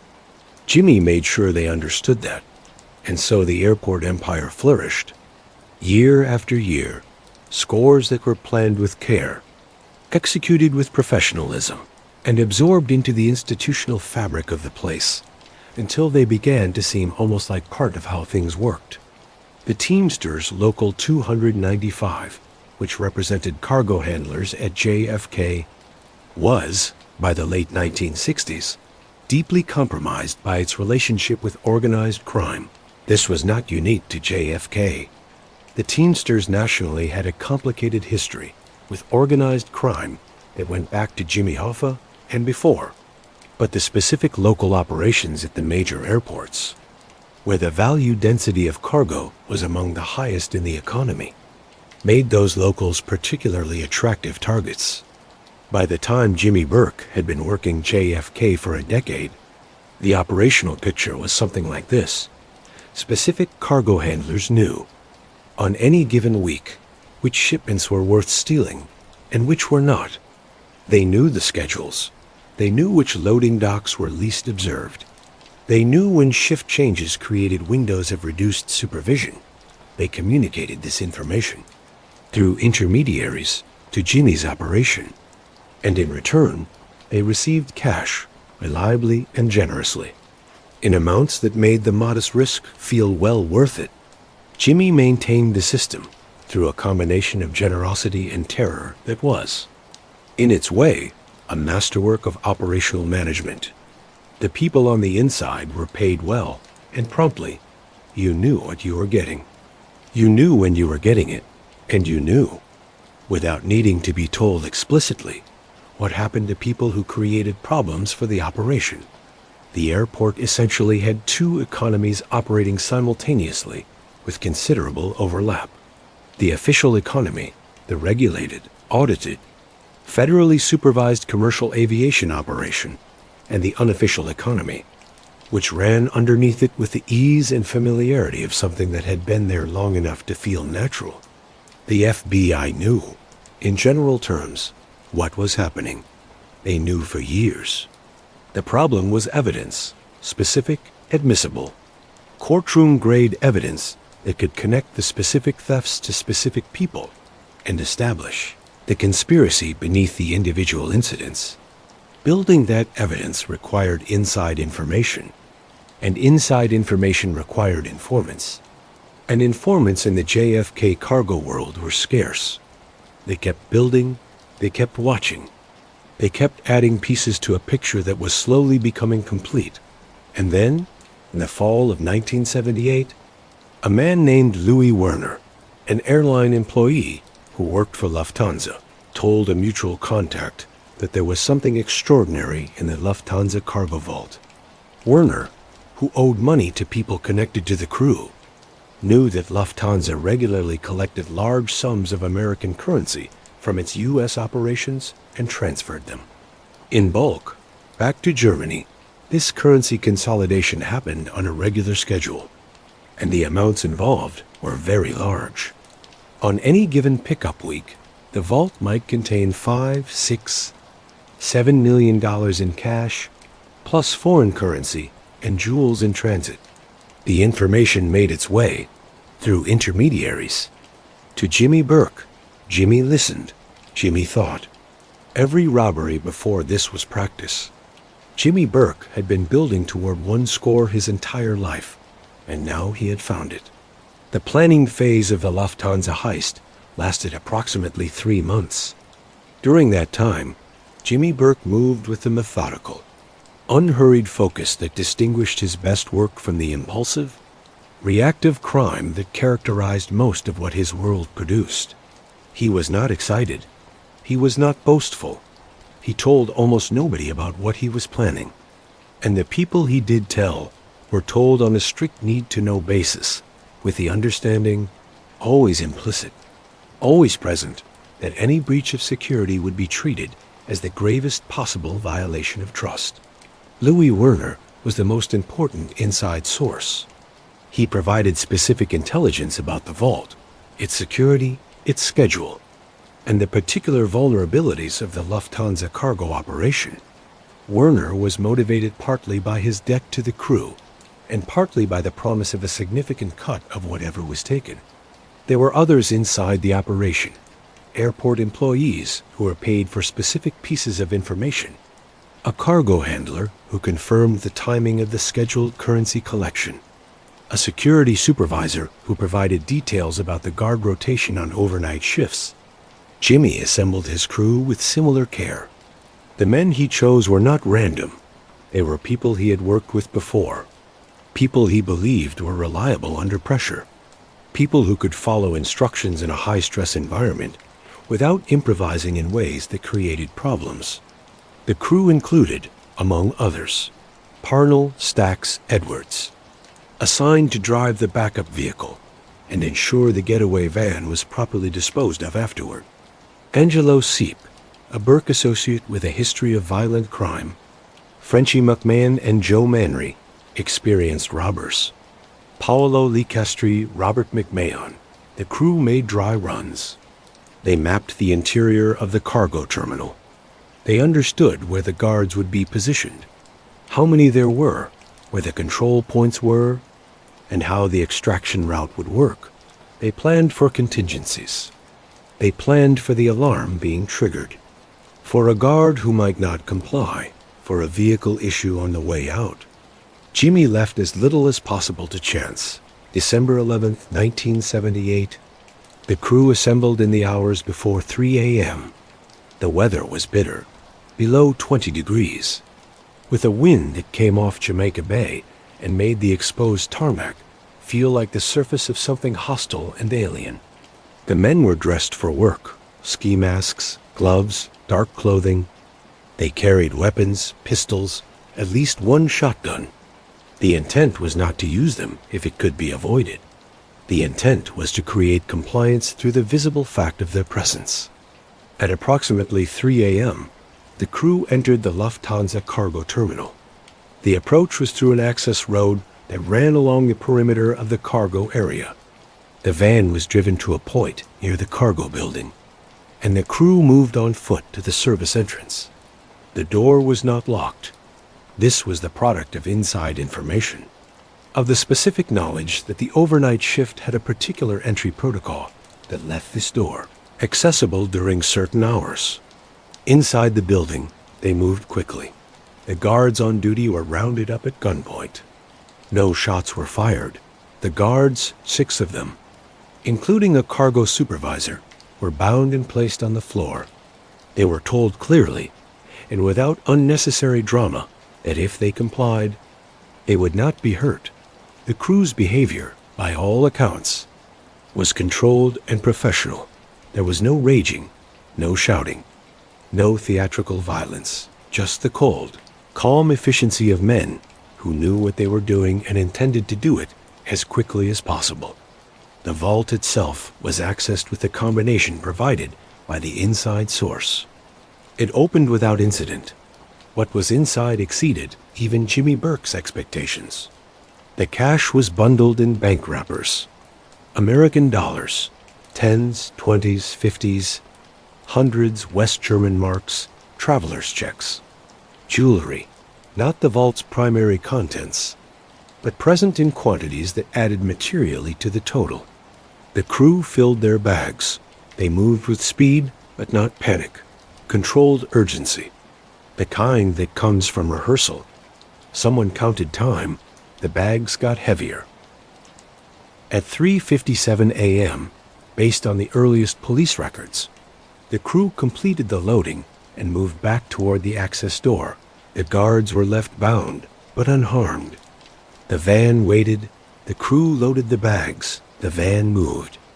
64 minutes from entry to departure. The FBI would later confirm the total: $5.875 million in cash and jewels. At the time, December 1978, this was the largest cash robbery in American history. The van moved through the pre-dawn streets of Queens. Queens in December at 4 in the morning is almost completely still. The streets were empty, no police, no incidents, no witnesses. Somewhere in Howard Beach, the cargo was transferred to other vehicles, and the van was disposed of, or supposed to be. The crew dispersed. Each man went home, and Jimmy Burke went to a diner and read the sports section. The FBI arrived at the Lufthansa terminal a few hours after sunrise. The lead agent assigned to the case was an organized crime specialist. The scene was processed. The guards were interviewed. The details of the robbery were assembled into what would become one of the most significant and, ultimately, most frustrating investigations in the history of the New York FBI field office. In the first 48 hours, the investigation produced nothing. The inside sources had been careful. The getaway had been clean. The money was gone, and nobody was talking. But then Jimmy Burke made his first mistake. It was a minor thing, the kind of thing that, in retrospect, seems almost absurdly small relative to the scale of what it unraveled. Parnell Stax Edwards had been assigned to ensure the getaway van was destroyed, crushed, burned, completely removed from the evidence landscape. Instead, Stax, who was, in the assessment of everyone who knew him, a man whose relationship to responsibility was somewhat casual, got high, fell asleep, and left the van in a parking spot near the airport. The van was found. It had not been completely cleaned. Forensic analysis connected it to the robbery. This was not itself fatal. A van, even a connected van, was circumstantial, but it pointed investigators toward a specific part of Queens, toward a specific network of people with the organization and capability to pull off something of this scale. And then Jimmy made his second mistake. He had promised shares of the Lufthansa money to the crew members who participated, and to the people who had supported the operation. Several of these people went out and spent the money in ways that attracted attention.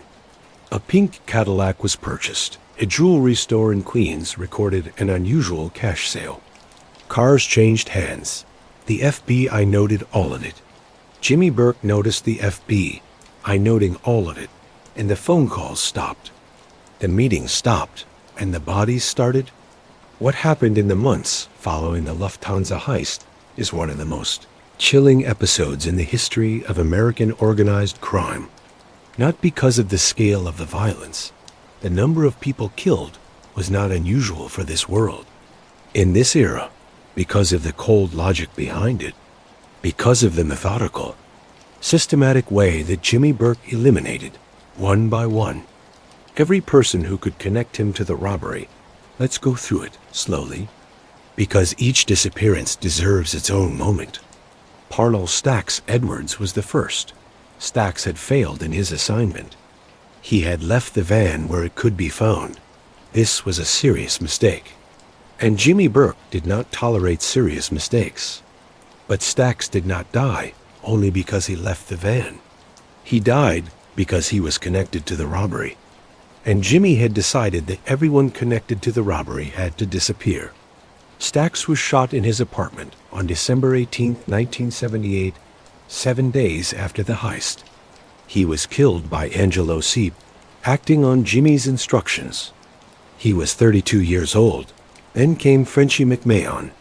He was found in the trunk of a car parked at JFK Airport, a location that felt to the FBI investigators who found him like a message.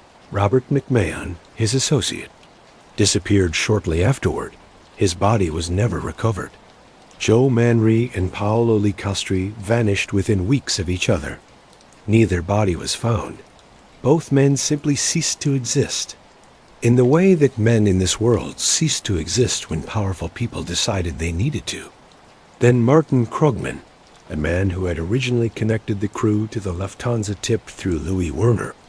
Krugman, who had been expecting a significant payment for his role in initiating the score, instead vanished in January 1979. His body was never found. Then Louis Werner himself, the Lufthansa employee who had provided the inside information, was arrested by the FBI in 1979 and eventually convicted for his role in the robbery. He did not disappear, but his life was comprehensively destroyed. One by one, in order of proximity to the operation, everyone who could testify, everyone who could place Jimmy Burke at the center of the Lufthansa planning, everyone whose continued existence represented a potential problem, they disappeared. The FBI watched this happen with growing alarm and frustration. They knew what was occurring. The pattern was obvious to any investigator who had spent time studying organized crime. But knowing what was happening and being able to prove it, being able to build a case that would survive a courtroom, were entirely different things. The bodies that were found provided limited forensic information. Most of the victims were connected enough to the criminal world that their deaths, while investigated, did not produce the kind of witnesses or physical evidence that supported prosecution. And the bodies that were never found, the majority, represented investigations that could not even establish with certainty that a crime had been committed. Jimmy Burke was, in this horrific enterprise, extraordinarily effective. Henry Hill watched all of this from a complicated position. He knew what Jimmy was doing. He understood the logic, even as it sickened him. He was not, in these months, targeted. His relationship with Jimmy was close enough, and his position in the conspiracy distant enough from the operational core that he was not, at least initially, on the list. But he felt the walls moving. He understood the calculus. Karen Hill felt it too. Karen had not grown up in this world. She had married into it, with the imperfect understanding of what she was actually signing up for that many women in her position had. She had accommodated herself to extraordinary realities over the years. The money that appeared without clear explanation. The hours, the men who came and went. The things she was not supposed to ask about. But watching the men around her husband disappear. Watching the news. Watching the FBI surveillance that was by now so overt that the agents parked outside. Their house sometimes waved at her when she looked out the window. Karen Hill understood that something had fundamentally changed. She told Henry she was afraid. Henry told her not to worry. He was lying. He knew he was lying. He knew, in the quiet honesty of his own thinking, that Jimmy Burke had become something that nobody around him could fully control anymore. "I knew I was next," Henry said, years later. "I just didn't know when." The dramatic irony that makes this chapter unbearable is this: Jimmy Burke was never charged with a single one of the Lufthansa murders. The killings that defined the aftermath of the biggest robbery in American history went permanently unsolved in the legal sense. The victims' families received no justice. The cases were investigated and never closed and never prosecuted. Jimmy Burke took the specifics of what he did in those months to his grave. He took the names, the locations, the methods. He took everything, and the legal record, in its official silence, reflects a series of men who simply ceased to exist in the winter and spring of 1979, without explanation, without accountability, without any formal acknowledgement of what happened to them. That silence is itself a kind of statement. By the mid-1970s, cocaine had come to New York with the force and momentum of a Category 5 storm. It was everywhere. It was in the discotheques and in the back rooms of social clubs and in the restaurants where business was discussed. It was in every stratum of New York society: the galleries, the advertising agencies, the law firms, the Wall Street trading floors, the nightclubs that connected all of these worlds at 3 in the morning. And it was in the criminal world with a particular and devastating intensity. Cocaine was not simply a drug. In the criminal economy of the late 1970s, it was a gold rush. The margins were extraordinary. The demand was insatiable. The distribution infrastructure that moved product from importers to street level dealers was something that organized crime was uniquely positioned to provide. Paul Vario had issued his prohibition clearly: no drugs. This was not a moral position. It was a strategic one.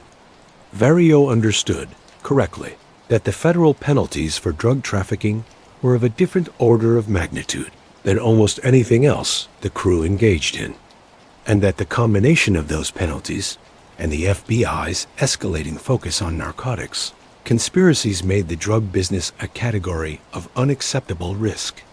No dealing, no using, no exceptions. Henry Hill ignored this. He did not ignore it in a sudden, dramatic way. He crept toward it the way that people creep toward bad decisions, when the bad decision promises something that the good decision does not. In his case, a kind of intensified experience that money alone, at a certain point, could not provide. He had the cars and the restaurants and the respect and the life. But cocaine offered something that none of those things offered. It offered the feeling, artificial and temporary, but utterly compelling, that everything was exactly as it should be, that you were in exactly the right place at exactly the right time, that you were, in fact, invincible. Henry began dealing in the late 1970s, after Lufthansa, in the period when Jimmy Burke's murder spree was reshaping the crew and the FBI surveillance was intensifying. He justified it to himself in the ways that addicts always justify the thing they know they should not do. The money was too good. The risk was manageable. He could handle it. He also began using, and the using accelerated the dealing. And the dealing accelerated the using, and the paranoia, which would have been justified even without the drugs. Given that the FBI was genuinely watching him and Jimmy Burke was genuinely killing people, became something magnificent and terrible. Karen was not innocent in this either. Henry later described how Karen became involved in drug runs, carrying product across state lines, managing logistics for his dealing operation. She was not a willing recruit to this life. She was a woman who had been drawn deep into a world she had not fully chosen, and who was now making decisions in a crisis environment without good options on any side. The FBI surveillance was becoming impossible to ignore. Henry's daily movements were tracked. His phone calls were monitored. He was always working around the surveillance, conducting important conversations in person at locations he hoped were not bugged, using payphones, having conversations in cars driven to remote spots. But the paranoia of knowing you are being watched is something to a person's judgment. It exhausts you.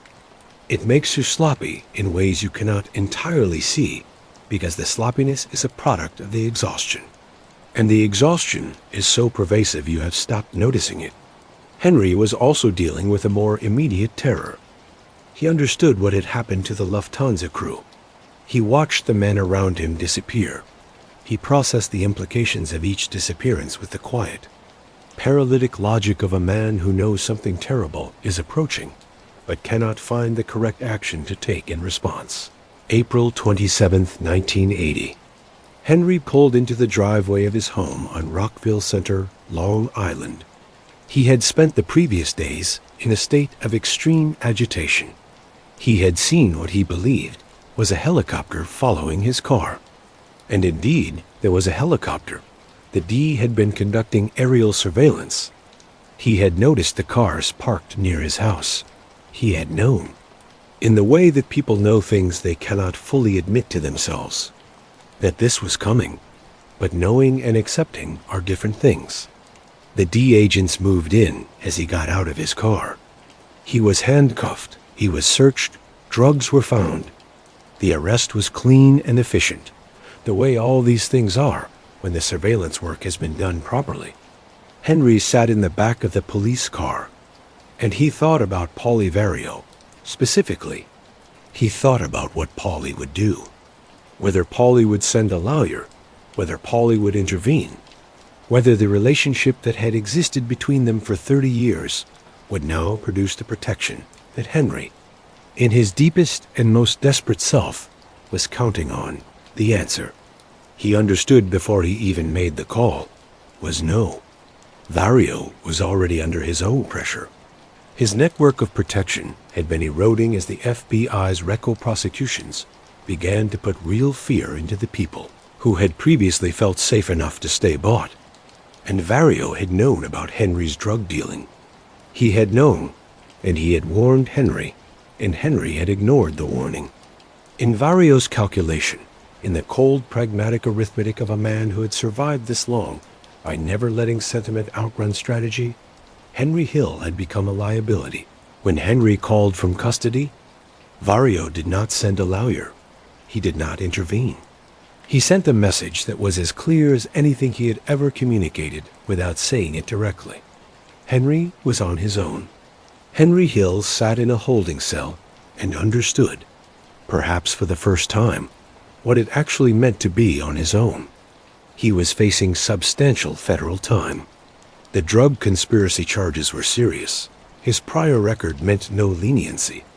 And if he went to prison, genuinely went to prison for a long stretch, without Paulie's protection, in a population that knew who he was and what he knew, he might not come out. Jimmy Burke had been killing people all year. The choice that now lay in front of Henry Hill was not complicated. It was the worst choice a man in his world could make. It was the choice that every code he had ever lived by told him was unthinkable. But every man in that vault on December 11th, 1978, was dead or in prison except for one, and Henry Hill was trying very hard not to be next. The decision to cooperate with the federal government in the specific context of organized crime, in the specific cultural context of Italian-American and Irish-American criminal networks in New York, in 1980, was not simply a legal or strategic choice. It was an act of identity destruction. Henry Hill, at the moment of his arrest in April 1980, was a man whose entire sense of himself was built on the world he was about to betray. Not just the money or the lifestyle or the specific criminal enterprises.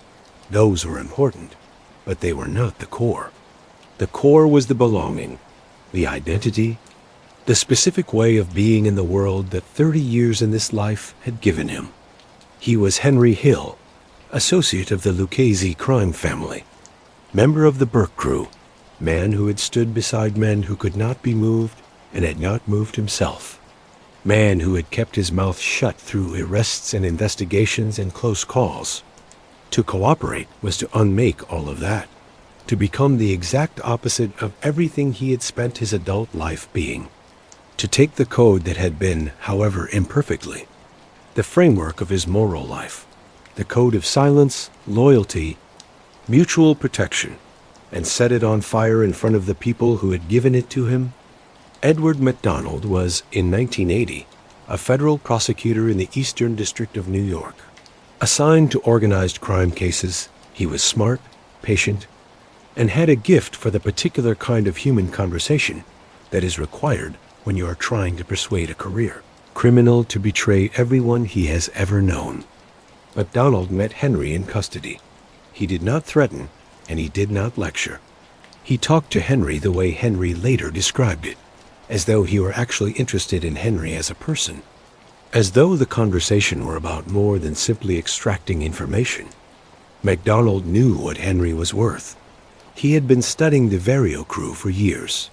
He understood the scope of what Henry could provide, the range and detail of criminal activity, the names, the dates, the specific operational knowledge that a 30-year associate of the Lucchese family would carry. But he also understood that you could not compel a man like Henry Hill to cooperate through pressure alone. Henry had grown up in a world where loyalty was the highest virtue and betrayal was the worst sin. To get Henry to cross that line, you had to make him understand not just what he would gain, but what he had already lost. MacDonald laid out Henry's situation honestly. The drug charges were serious. A federal conviction, given Henry's history, meant a very long sentence. Prison, without Paulie Vario's protection, presented risks that MacDonald outlined with a directness that Henry found paradoxically refreshing. And then there were the murders, the Lufthansa murders. Jimmy Burke's systematic elimination of the people who knew things. Henry was not yet on that list, but he was connected to the robbery by knowledge, if not by physical participation.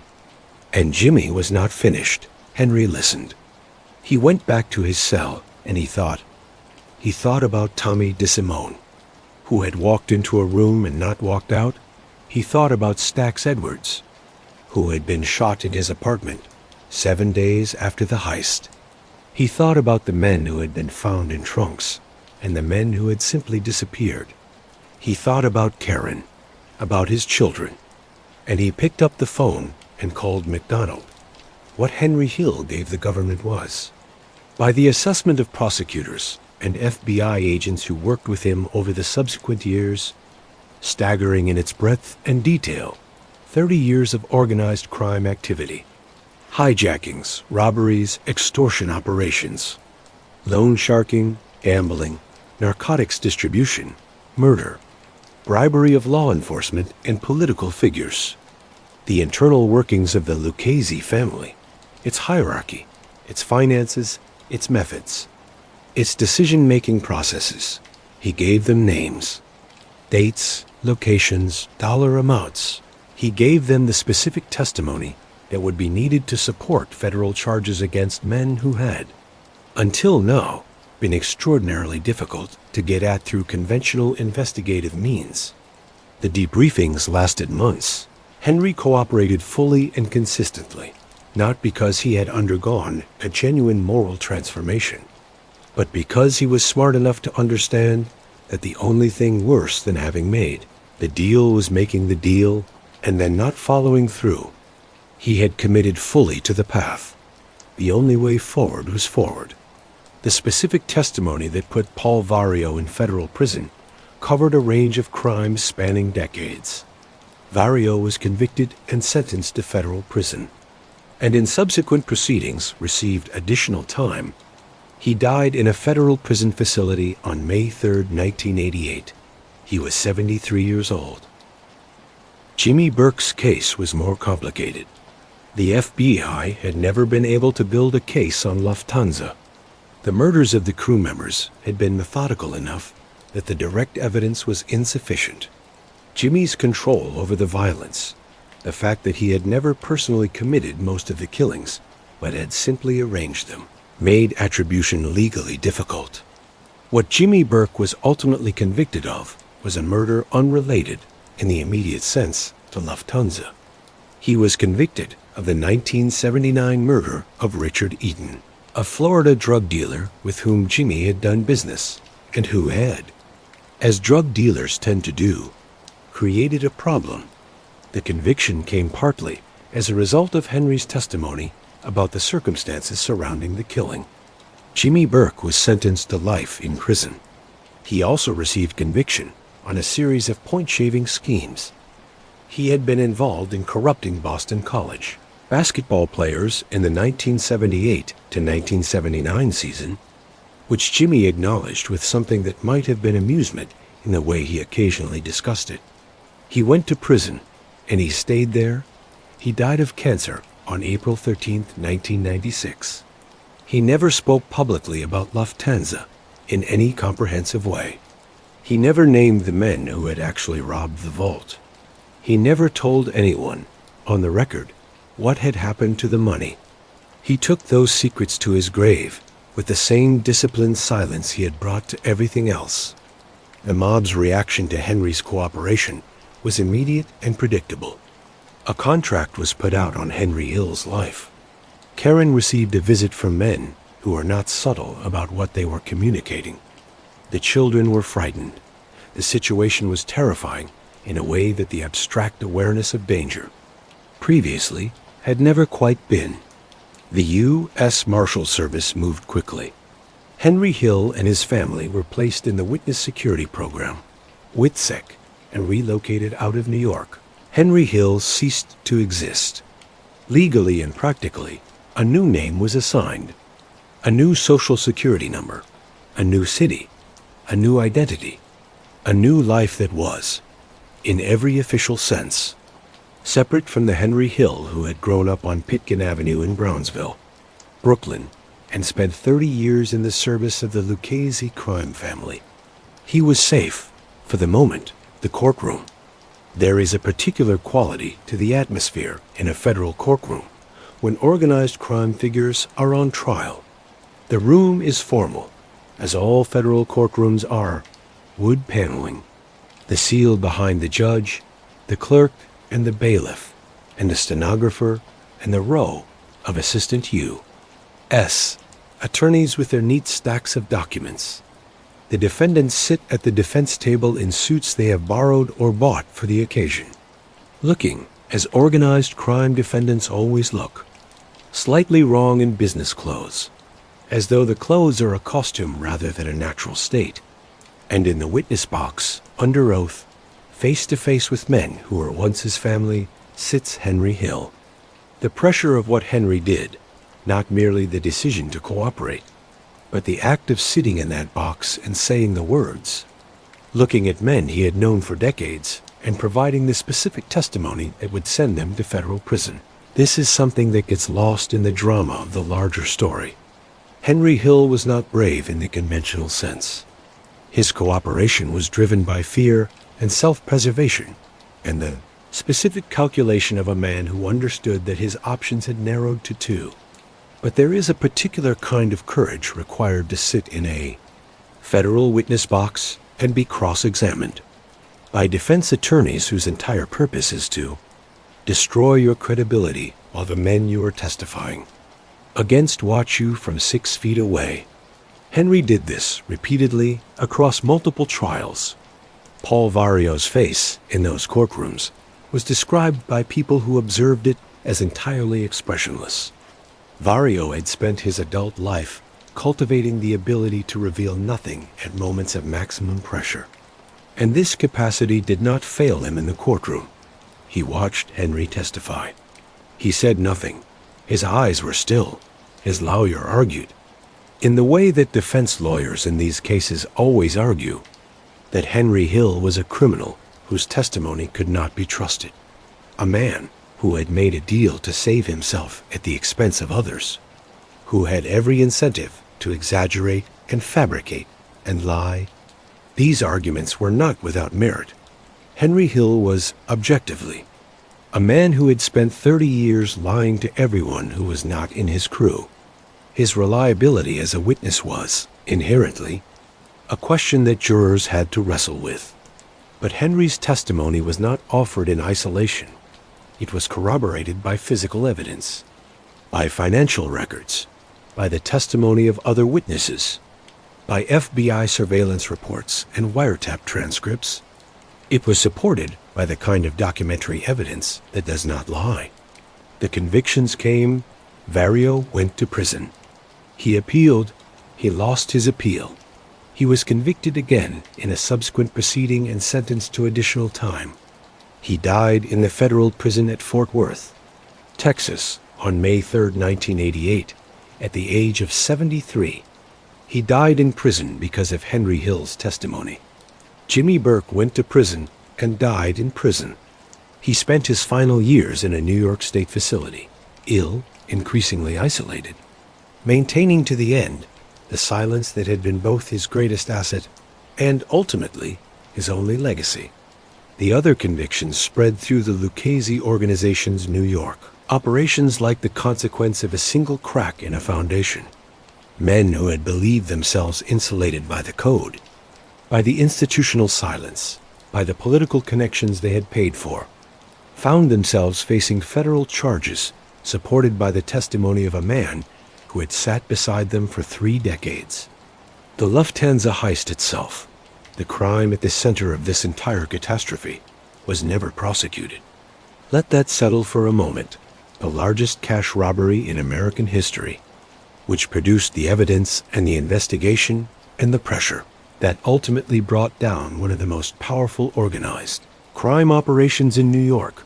That specific crime was never charged, never tried, never prosecuted. Nobody was ever convicted for what happened inside that Lufthansa cargo vault on December 11, 1978.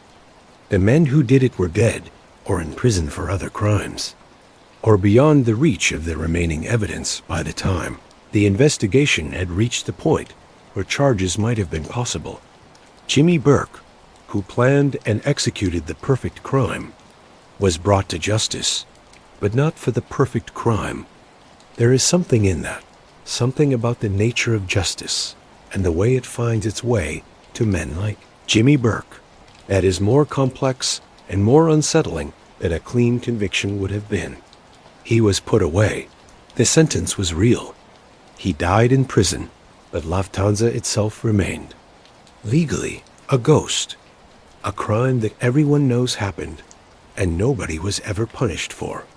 Henry Hill in witness protection was, by every available account, an extraordinary and persistent problem. The witness security program is designed to give people new identities, new names, new locations, new documentation, a new operational context in which to live out the rest of their lives in safety and anonymity. It requires, as its fundamental operating principle, that the protected witness actually remain anonymous, that they stop being who they were, that they become fully and consistently the person on their new Social Security card. Henry Hill could not do this. He tried. There is some evidence. In the early years after his relocation out of New York, of genuine effort, he took jobs. He tried to build a structure. He attempted, in various cities and various identities, to do what the marshals asked of him and be someone else. But Henry Hill was, at his core, Henry Hill. He was constitutionally incapable of the anonymity that his safety required. He was a social creature who had spent 30 years being known, being the guy in the room that other people turned toward. The invisibility of witness protection was not simply uncomfortable for him. It was, in a profound sense, antithetical to his identity. He got arrested in Kentucky in 1987, a drug charge. The conviction required him to go back to prison for a period, and it demonstrated clearly that whatever lessons his cooperation with the FBI had been supposed to teach him, he had not learned the one about staying clean. He was relocated after each arrest. Different city, different name, different context, same Henry. He was eventually removed from witness protection entirely.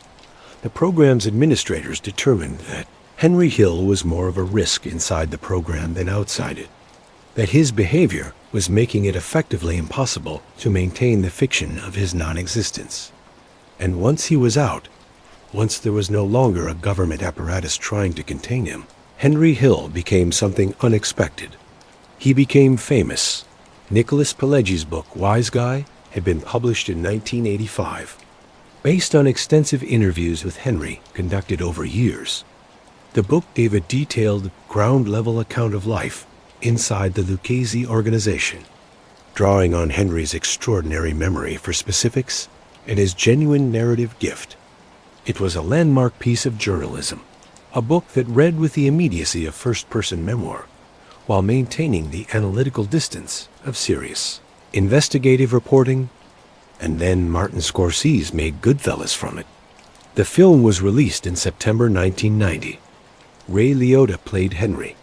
Robert De Niro played Jimmy. Joe Pesci played Tommy. The story of 30 years of his life, compressed, dramatized.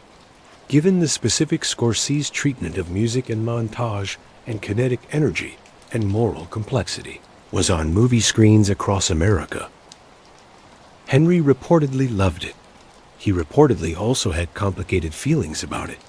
He was proud of the film and simultaneously somewhat resentful of the fact that his story had generated a cultural artifact worth hundreds of millions of dollars, and he himself had received a fraction of that value. He also corrected it frequently. He was specific in interviews about the things the film got wrong, a timeline, certain details, the way certain scenes had been compressed or rearranged. He was simultaneously one of the film's most enthusiastic advocates and its most persistent factual corrector. He went on the Howard Stern show repeatedly. He gave interviews to Rolling Stone and Vanity Fair and dozens of other publications. He appeared on cooking programs. He was genuinely talented in the kitchen. And this aspect of his personality made a kind of sense. In Italian-American culture, cooking is not incidental. It is central. Food is love and home, and the expression of care for people you want to keep close. Henry opened a restaurant. It closed. He opened another. That closed too. He had a line of jarred pasta sauces called Wise Guy. He tried various enterprises with the particular optimistic doomed energy of a man who generates new beginnings the way other people breathe. He got sober at various points. He relapsed at various points. His relationship with Karen deteriorated and eventually ended. Karen Hill, who wrote her own account of her life in the Goodfellas world, published in 2004 and co-authored with her children Greg and Gina, moved on to a life that was, by her account, the first genuinely her own thing she had experienced since she was a teenager. Henry lived in various places, various cities, various apartments, various arrangements. He was always recognizable. People bought him drinks at bars. People wanted photographs. People who had seen the movie wanted to tell him what their favorite scene was and ask him if the movie got it right. He told them it mostly did. His last recorded interview, given just months before his death, has a different quality from earlier ones. He was tired.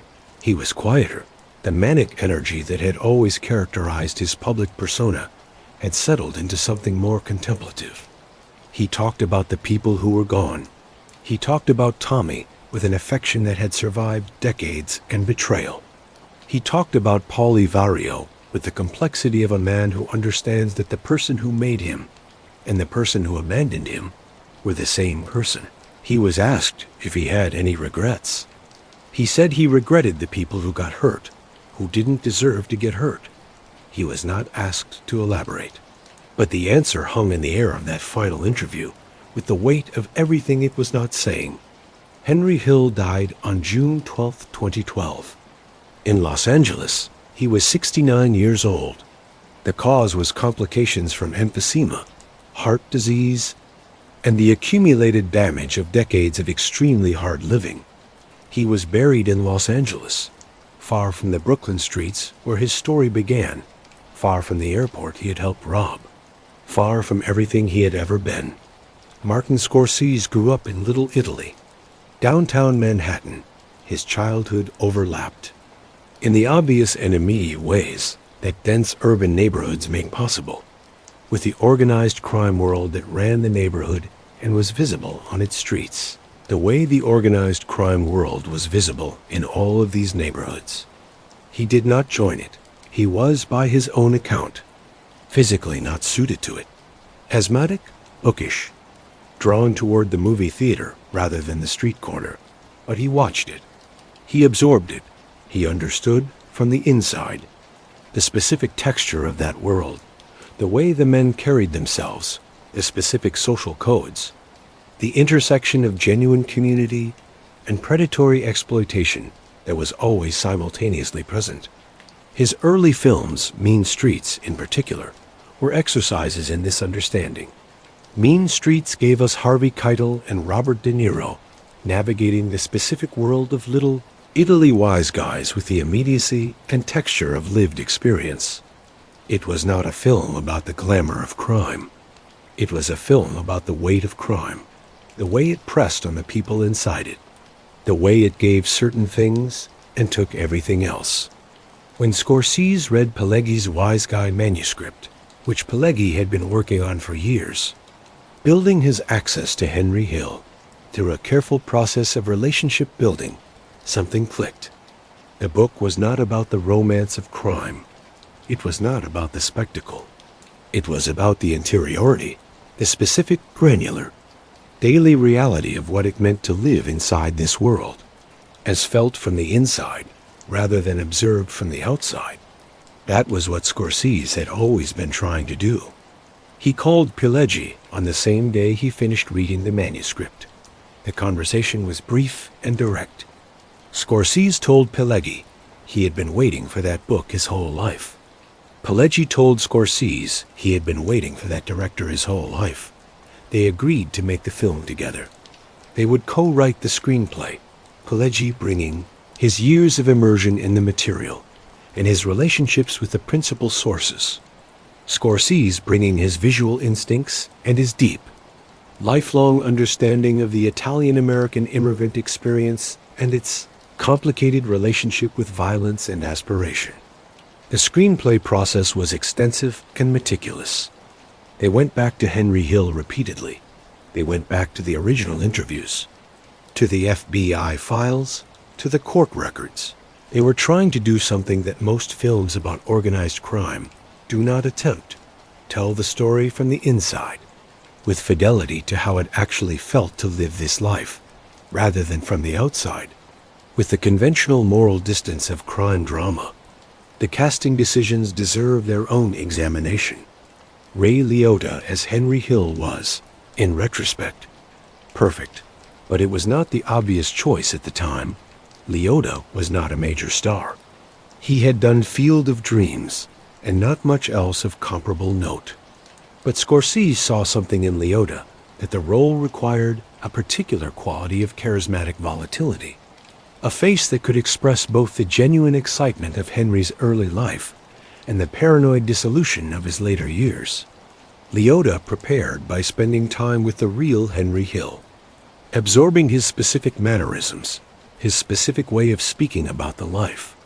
Robert De Niro as Jimmy Burke, fictionalized as Jimmy Conway in the film, was the kind of casting that makes absolute sense the moment it is announced. De Niro had worked with Scorsese repeatedly. He understood the world. His Jimmy Conway is a masterwork of quiet menace, a performance built on restraint, on what the character chooses not to say and not to show. De Niro's Jimmy Conway is the most frightening thing in the film, precisely because he is the most controlled. Joe Pesci as Tommy DeSimone, fictionalized as Tommy DeVito, won Pesci the Academy Award for Best Supporting Actor. It is one of the most disturbing comic performances in film history. Pesci's Tommy is funny, genuinely, irresistibly funny, and this is exactly the problem. You laugh, and then something happens, and you cannot believe you laughed. The famous scene in which Tommy misunderstands Henry's compliment as a challenge, and the table freezes in terror. Before Tommy reveals he was joking, this scene, did not come from Pileggi's research or from a screenplay invention. It came directly from Henry Hill's own account of an actual incident. Scorsese and Pesci developed it into one of the most analyzed sequences in American cinema. What it does, with extraordinary precision, is show you the specific terror of being in close proximity to a person whose emotional regulation is genuinely absent. You cannot relax around Tommy. You can laugh with Tommy. You can enjoy Tommy's company. But some part of you is always watching for the moment when the entertainment tips over into something much worse. The real Tommy DeSimone was this person. That is what makes the performance genuinely disturbing rather than simply impressive. The specific scenes lifted directly from reality deserve attention. The Copa shot, the famous unbroken tracking shot in which Henry and Karen enter the Copacabana nightclub through the kitchen and are guided to a front row table that materializes for them as if by magic, was drawn directly from Henry's account of an early date with Karen. The scene is one of the most celebrated long takes in film history. Scorsese designed it to put the audience directly inside the seductive pull of the life Henry had chosen. You feel what it is to be the man who can walk through any kitchen in New York and come out the other side at the best table in the house. It works because the seduction was real. The Billy Bat scene is drawn from the actual events of June 11th, 1970, with the names changed and certain details compressed. The paranoid final day, in which Henry, strung out on cocaine, frantically manages multiple criminal enterprises while genuinely being surveilled by a helicopter, is almost exactly as Henry described it in testimony. Scorsese shoots it in a specific, fragmented way that puts you inside the cocaine paranoia without glamorizing it. You feel how much Henry is falling apart. The decision not to show the Lufthansa heist on screen was one of the most discussed choices Scorsese made. He has explained it most consistently as a desire to keep the film focused on the human texture of the life, rather than the mechanics of any particular crime. The heist is referenced, anticipated, alluded to, but the film cuts away from it, jumps over it, treats it as something that happened off screen. This is, in retrospect, exactly right. Showing the heist would have turned it into a caper, a genre exercise, a mechanical set piece, by refusing to show it. Scorsese keeps the film's attention where it belongs, on what the heist meant for the people who planned it and executed it, and what it did to all of them afterward. Tommy DeSimone's death is handled with particular care in the film. Tommy believes he is being made, and in the moment before the guns come out, in the split second when his face changes, Pesci conveys the full arc of Tommy's life, the wanting, the believing, the comprehending. It is a heartbreaking few seconds of screen time in a character who has otherwise seemed impervious to heartbreak. Joe Pesci's Oscar win occasioned a response from Tommy DeSimone's family that fell somewhere between bemusement and outrage. The idea that the man who had destroyed so many lives was now being celebrated by Hollywood with one of its highest honors struck people who had loved or feared or suffered from the real Tommy as a particularly American species of absurdity. Henry Hill's own response to the film evolved over time. In the immediate aftermath of its release, he was enthusiastic. He toured the press circuit with the film's promotion. He gave interviews later. The feelings became more mixed. He was proud of the story being told. He was sometimes resentful of the way the story's ownership had migrated, the way he had provided everything and others had built enormous things from what he provided. While he lived in various apartments and operated restaurants that kept closing, but he also recognized what Goodfellas was. He had enough self-awareness by the end of his life to understand that Scorsese had made something great, that the film captured something true, not about the specific facts of specific events, but about the emotional reality of the life, about what it actually felt like to be Henry Hill. "It was like watching myself," he said in one interview, which was strange and also kind of beautiful. The film remains, by critical consensus, the most accurate depiction of American organized crime ever committed to screen. Not because it gets every detail right, it does not, and Scorsese has never claimed otherwise, but because it refuses to romanticize the life while also refusing to pretend it was not seductive. It shows you the Copa shot, and it shows you the bodies in the trunk. It shows you the shiny suits and the restaurants and the respect. And then it shows you what all of that costs. That is the truth of it. That is what Pileggi found and what Scorsese made visible. The truth is not that the mob life is glamorous or that it is simply sordid. The truth is that it is both at the same time, and the combination of the two is more dangerous than either would be alone. We have come a long way. From a street corner in Brownsville, Brooklyn, where an 11-year-old boy watched men in shiny suits step out of black cars and felt his entire future click into place. Through 30 years of crimes and scores and restaurants and violence and laughter and terror and money. Through the frozen dark of December 11th, 1978, and the largest cash robbery in American history. Through the murders, through the paranoia, through the courtrooms and the testimony and the new names and the new cities. Through Goodfellas, the film that turned this specific real, deeply human story into one of the most celebrated pieces of American cinema. And now we are here, at the end, and it is worth asking. As these stories always require us to ask, what does this actually mean? Not in the legal sense, not in the criminal justice sense, but in the larger, deeper sense of what we learn about who we are and who we can become when the conditions of our lives press on us in particular ways. The story of Henry Hill and Jimmy Burke and Tommy DeSimone and Paul Vario is, at its core, a story about belonging. These were men who wanted to belong to something, who needed, with a ferocity that ordinary life could not provide for, to be inside a world that recognized their worth and rewarded their intelligence and did not require them to wait their turn. The immigrant experience that shaped the neighborhoods where this story begins was an experience of double exclusion. These were people who had come to America looking for the promised thing, the opportunity, the advancement, the recognition, and found a country that was happy to take their labor and their taxes, but much slower to extend its social and economic opportunities in their direction. They were Americans, and they were not Americans. And the space between those two things was where the mob lived. The mob offered what America officially did not. It offered a meritocracy of a specific and brutal kind. You went as far as your intelligence and your courage and your willingness to do what needed doing would take you. The barriers were not about credentials or connections to the right families or the right schools.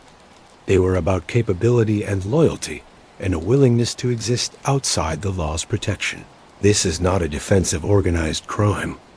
It is an attempt to understand it, to see it as the thing it actually was, rather than the cartoon it is sometimes reduced to. The men in this story were not monsters, in the sense that monsters are things fundamentally different from us. They were people who grew up in specific conditions, who made specific choices in response to those conditions, and who followed those choices to their logical conclusions with a consistency and a thoroughness that was, in its own way, a kind of integrity. The violence was real. The damage was real. The people whose livelihoods were extorted, whose communities were corrupted, whose family members were killed, the damage to all of them was real and lasting, and not canceled out by any amount of cinematic glamour. But the men who committed that violence were not alien. They were comprehensible. They were, in many cases, people who had taken the values that the world around them admired: toughness, loyalty, the ability to provide, the refusal to accept a lesser position in the world, and applied those values with a totality and a violence that the legitimate world officially deplored, but privately, in many ways, recognized. The women of this story deserve a specific and final acknowledgement. Karen Hill did not choose this life in the way Henry chose it. She was 17 years old when she started dating a charming, exciting young man who was connected to the right people and never seemed to worry about anything. She married him without fully understanding what she was entering, in the way that young women in that era were rarely given the information they would have needed to understand. She found out gradually and completely. She found out about the violence and the infidelity and the drug dealing and the FBI surveillance. She found out that the man she had married was capable of things she had not imagined, and that the world he had brought her into was one she could not simply leave without consequences. Her survival, the fact that she emerged from this story with her children, with her sanity, with her ability to tell her own version of events, is not a minor thing. It is, in its own quiet way, the most remarkable thing in this entire remarkable story. The people whose names we will never know, the cargo workers at JFK who kept quiet out of fear, the loan shark victims who paid and kept paying, the families of the men who disappeared in the months after Lufthansa and were told nothing and knew nothing and lived with nothing. They are also part of this story. The visible, famous, cinematic version of events exists on top of an enormous foundation of ordinary people who were ground up by the machinery of this enterprise and left without justice or acknowledgement. That is the cost. That is what the Copashot costs. That is what the silk suits and the shiny cars and the restaurants where they comp the check. That is what all of it cost. Not primarily to the men who lived it, but to the people around them who had made no such bargain. And what of our fascination? Why are we here? Why do these stories persist? Why do they pull at us across decades? Why do we lie in the dark and let ourselves be drawn into the world of men who did terrible things and called it living? I think the answer is not entirely comfortable. I think we are drawn to stories like this one because they live at the intersection of two things we find simultaneously compelling and terrifying: freedom and consequence. The men in this story lived outside the rules. They ate what they wanted and bought what they wanted and went where they wanted and answered to almost no one, except the men directly above them in a hierarchy they had chosen. That kind of freedom, even in its most brutal, most destructive form, speaks to something in us, something that exists alongside our genuine commitment to order and law and community, the shadow side, the part that has occasionally, in the dark, wondered what it would feel like to simply take what you want without waiting. The story of Henry Hill tells you what it feels like. It feels extraordinary, and it ends in a diner somewhere, explaining yourself to a federal prosecutor who is the only thing standing between you and a man you were once loyal to who is now trying to kill you. That is the full accounting. That is the complete picture. Imagine standing on a street corner in Queens, New York, right now. The specific corner, the one near Paul Vario's old territory in Richmond Hill, near the airport, near the routes that the cargo thieves drove in the 1960s and the 1970s, looks like most Queens street corners look today. Low buildings, a convenience store, a nail salon, a restaurant with a handwritten sign in the window. The cab stand on Pitkin Avenue in Brownsville is gone. The social club on Lefferts Boulevard is gone. The diner where Jimmy Burke read the sports section is gone. The specific geography of the world these men built and destroyed has been absorbed into the ordinary, urban continuity of a city that keeps moving regardless of what happened in any particular place. But the story remains. Henry Hill grew up on a street corner and decided that the men he watched were the only men worth being. He spent 30 years becoming one of them. He spent 30 years living at the edge of violence and glamour and money and fear. He watched his friends die and his family disintegrate and his world collapse around him. And then he walked into a federal building and gave it all up. And then he went on television and laughed about it. There is something in that final image. The former mob associate on a talk show, joking, telling stories, Alive, it captures something essential about Henry Hill and about the world he came from. He survived not because he was the best of them or the strongest of them or the most ruthless of them. He survived because he was the most flexible, because at the moment when the system he had given his life to turn its back on him, he was able, unlike the men beside him, to turn his back on it first. Jimmy Burke died in prison. Paul Vario died in prison. Tommy DeSimone was killed by the organization he served. The men who robbed the Lufthansa vault are dead. Every single one of them. Henry Hill died in Los Angeles on a Tuesday in June, 69 years old. Of the accumulated damage of a life lived at maximum intensity, he thought they were building something, all of them. Henry and Jimmy and Tommy and Paul, and all the others whose names we have not had time to say. They thought they were building a world that would last, a structure of loyalty and tribute and power that was as permanent as the neighborhood itself. In the end, they were only destroying themselves, just slowly enough that they couldn't see it happening. Henry Hill died on June 12, 2012. In Los Angeles, he was 69 years old. He died of complications from emphysema and heart disease, the accumulated damage of decades of smoking, cocaine use, and hard living. He was buried in Los Angeles, far from the Brooklyn streets where his story began. Jimmy Burke died on April 13, 1996, at Roswell Park Cancer Center in Buffalo, New York. He was 64 years old. He died of lung cancer while serving a life sentence at Green Haven Correctional Facility in New York. He had been in prison since 1982. He never spoke publicly about Lufthansa. Paul Vario died on May 3, 1988, in a federal prison in Fort Worth, Texas. He was 73 years old. He died of heart failure.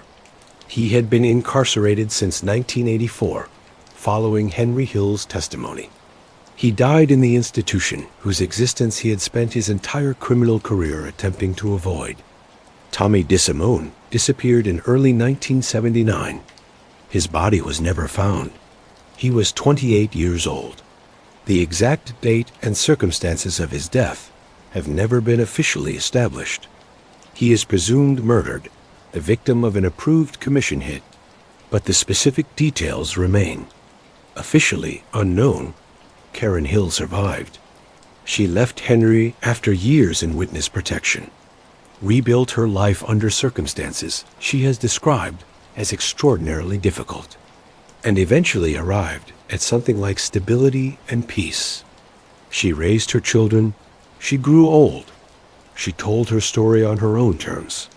Greg Hill and Gina Hill, Henry and Karen's children, who grew up inside and then outside the mob world and then inside witness protection, both wrote about their experiences and both survived to live lives that their parents, choices made extraordinarily complicated, but did not ultimately destroy.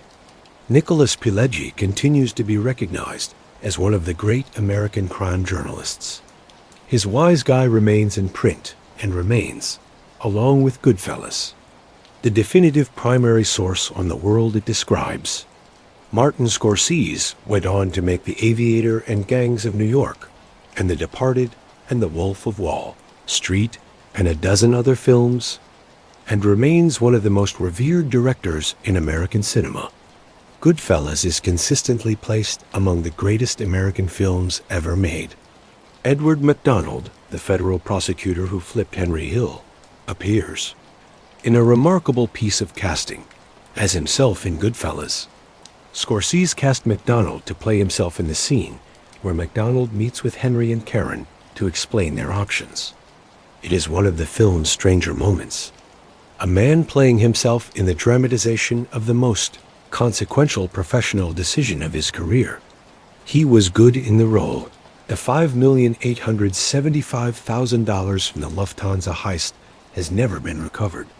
Whatever became of it, however it was distributed, however it was laundered, whatever it eventually purchased or invested in or simply disappeared into, it is gone in any practically recoverable sense. The FBI closed its active investigation of the Lufthansa heist decades ago. JFK Airport continues to operate, processing tens of billions of dollars in cargo annually. The specific security vulnerabilities that made the 1978 robbery possible have been addressed. The terminal where it happened has been redesigned. The dock where the van waited in the freezing dark is unrecognizable now. But somewhere, always, there is a man like Jimmy Burke thinking about the vault. These weren't characters. That is the thing to hold on to as the story settles around you tonight. Henry Hill was a real person. Paul Vario was a real person.